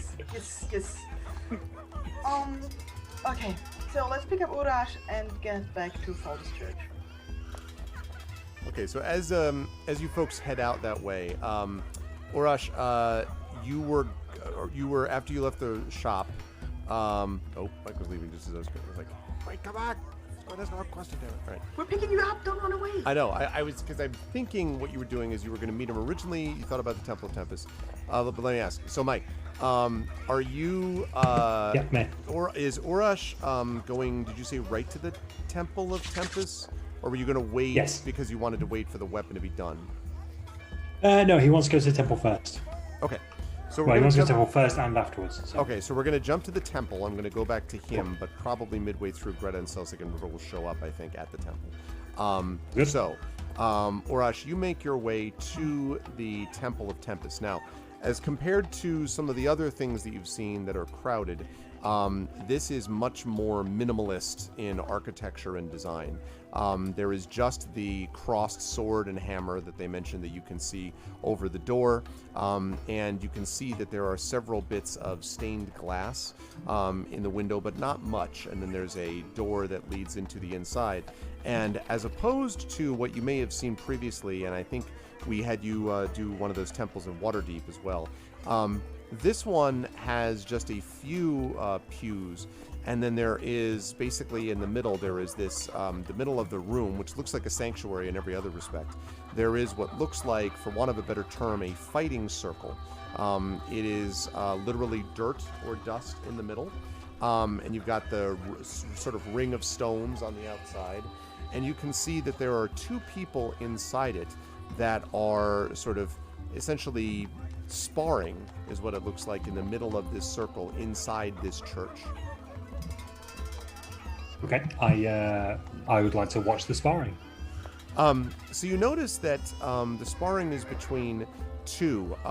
One is basically this burly-looking human who looks sort of really haggard, like old man of the mountains type stuff. You know, very old, wrinkled skin, kind of the example is sharp nose, very just rugged looking in general. And he has on no helmet, but he has got on metal armor, and he is striking with a hammer against a much younger person, and this is a woman, and it looks to be a female. Could be maybe sort of very thin and lithe, could be an elf maybe, because you think you detect a slight point perhaps in the ears and a kind of sort of fineness of the features, but it's hard to tell. She has these sort of sparkling green eyes, and as this guy is bringing this down, I mean, he must have like 75 pounds on her in weight at least, but as he brings the hammer down, you notice that she is able to dodge out of the way, but she doesn't like jump around and avoid most of the time. she just seems to never quite take the blow square. Like, he'll drop the blow and then she'll somehow just get out of the way. She does have leather armor on, I should say, with what look like kind of metal greaves, like on the top, sort of overlaid on top of the leather. So she'll kind of shunt off one blow, block off another one, roll left, roll right. But again, not really like being, she is agile, but it's not that kind of fight where she's like super agile. It's more that she doesn't seem to get hit straight on. And as the sparring goes on for a little while, finally, basically the man, if you remember we've been talking quite a bit about the Duel of the Fates on Twitter from Phantom Menace, the greatest lightsaber battle of all time in a movie which doesn't have a lot of great anythings. There's one moment in that fight where Qui-Gon basically essentially backhands Darth Maul off of this one railing, this one sort of catwalk that they're on. And that's sort of like what this looks like here, that this guy just basically hauls off and essentially backhands this woman, and she sort of staggers back a few feet, and he comes in with his hammer raised, and for a moment you're like, wait a minute, this looks pretty serious, because like he's going to swing it down. And then he brings it down, but she's already rolled left, kicks out into his knee. You hear a little bit of a crack, and he's like, "Argh!" And then she swings out with her other leg to his, so hit him with the one foot into his knee. He stops for a second. Other knee, she swings around, basically underneath his other kneecap, and he kind of lands on the ground and then over. And then she leaps onto his back and pulls his hair up and pulls forth this knife, this dagger, and says, "All right then, yield." And he says, "I'll do so. You've gotten faster, Jacinda. That's good." And she smiles and says, "I've always been faster than you old sot," and rolls off his back. And then they stand up and see you and kind of brush themselves off, and the man says, "Ah, I'm sorry, we were involved in our meditations." And he kind of bows to you and says, "I am Father Josind, and this, Jacinda, my assistant. What may we do from you?" I bow deeply. I say, "Father Josind, I've traveled here to seek, I would say, wisdom and enlightenment. I'm a devout follower of Tempest myself, and I've recently, I've become afflicted by something that has sapped my devotion and strength, and I wish to discuss that and see if there's anything that can be done about it." And he says, "I see. That sounds serious indeed. Well, come, my son. Let us speak of what it is that ails you." And he just basically walks over. You can detect maybe a slight limp where she hit him in the knee, but he walks over and then sits down, his armor kind of clanking as he does so.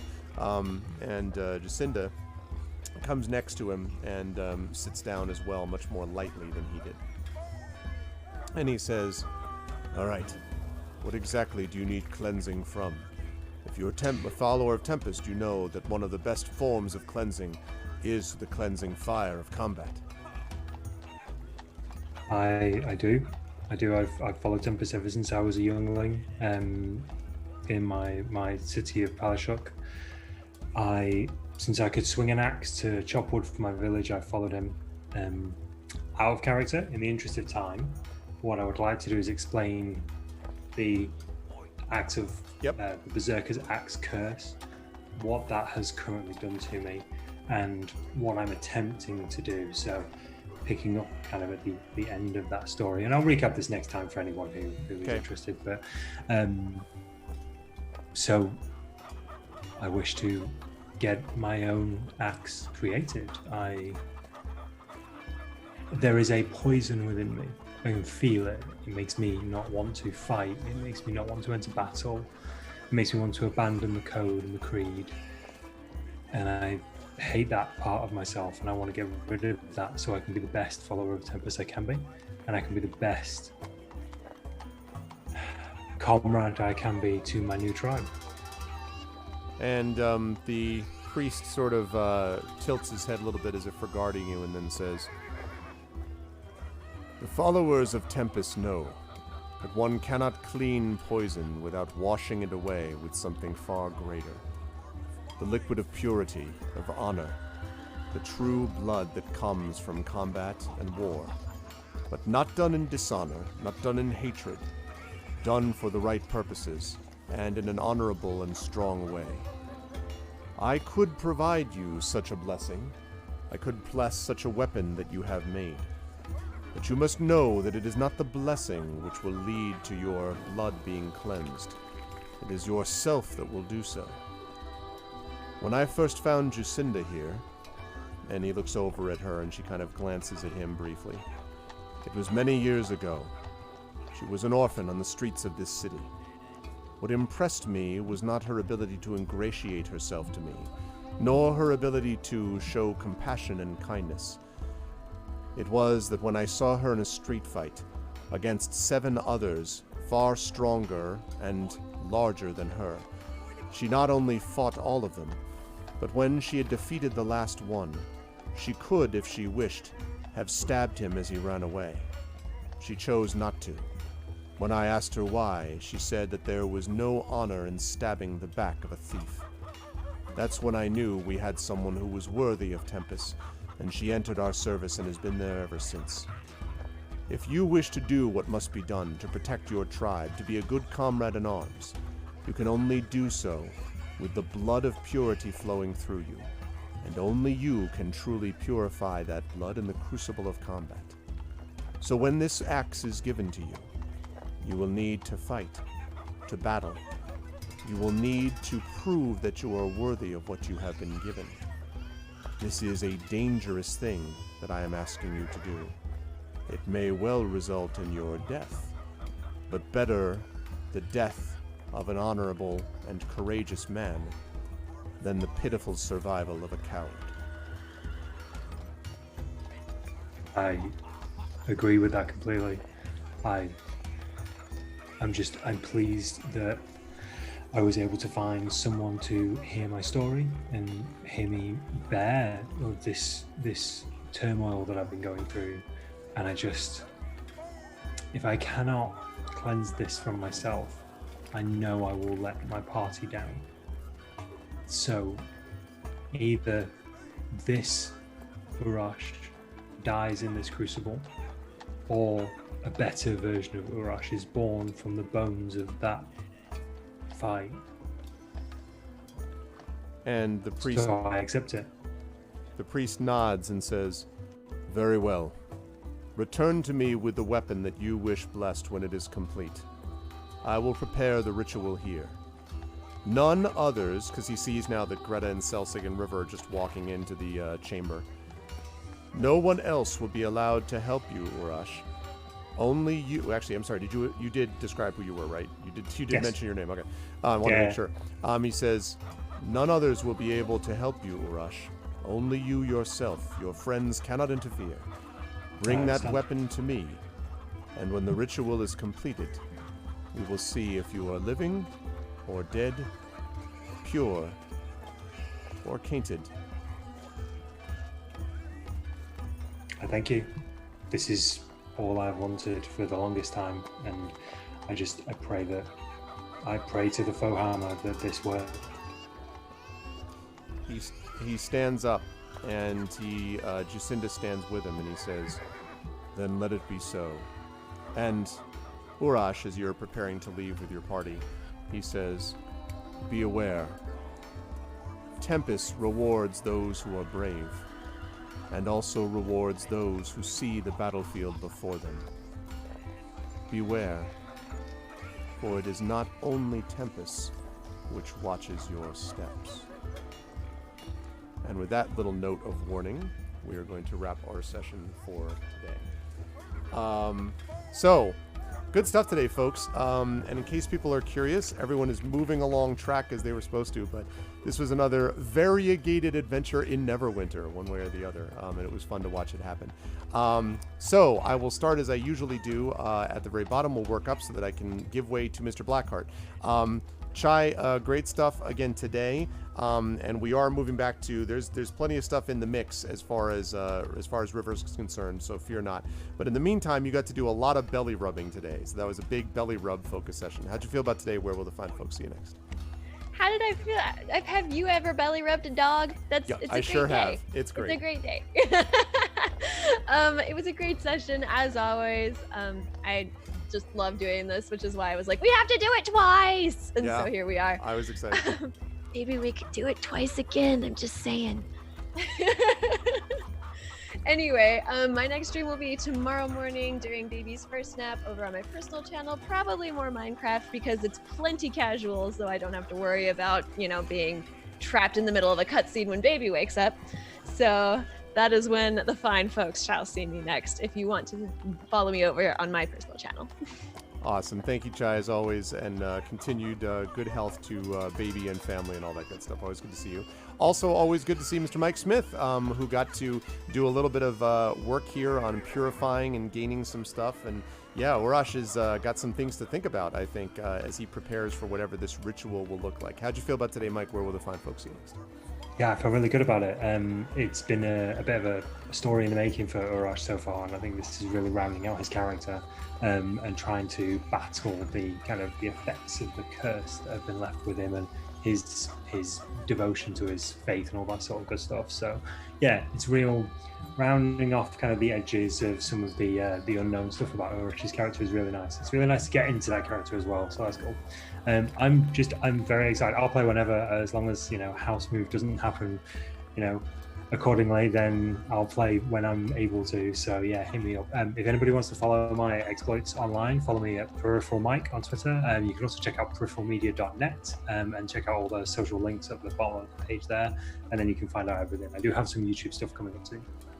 Good stuff. Thank you, my friend. And just wait till you see the video that Mike is putting together, people, for this campaign. It's going to be awesome.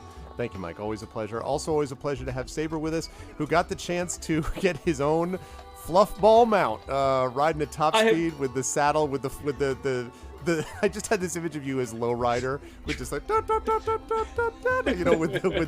the fluffy seat. How'd you feel about today? Where will the fun folks see? Excellent stream. I'm not lying. I've wanted a riding mastiff since I first bought the player's handbook like 2 years ago and saw it listed, and I was like, want this to happen. Want this and then we ended up back in Neverwinter, and it's like, oh, might have a chance to make this happen. And there it is. Now you have a mastiff. And I have two very nice swords as well, which come away with quite nicely. Gambler's a lot of fun. Another, like I say, it's basically a continuation of the intermission because we still had unresolved business, and now we're just wrapping up Urash and then Greta's side of things. It's been funny as well with interacting with Greta and kind of thinking the things that she doesn't like to think. Like maybe there's something not on the up and up about this request for money, but because a priest of Foltest said it to her, it would not cross Greta's mind that there's anything dodgy going on. Right. But there might be. So I'm suggesting that, and then Greta just going, That's unheard of. I love when she was asking you whether it's a licensed casino. You're like, oh, it's a absolutely licensed 100% casino. 100% legitimate, yeah. And I will be back on GOG tomorrow evening, 2000 UTC. I'm going to be playing the original and best Diablo, which is on the Good Old Games sale. It's the very definition of a good old game right there. And I'll be back on my channel on Thursday, carrying on playing Persona 4.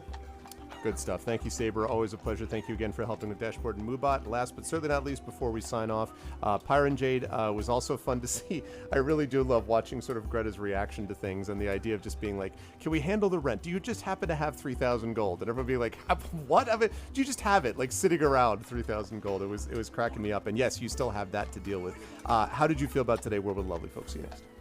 I love today. It was such a wonderful evening again. So, seeing me again next month for D&D, of course, maybe once or twice.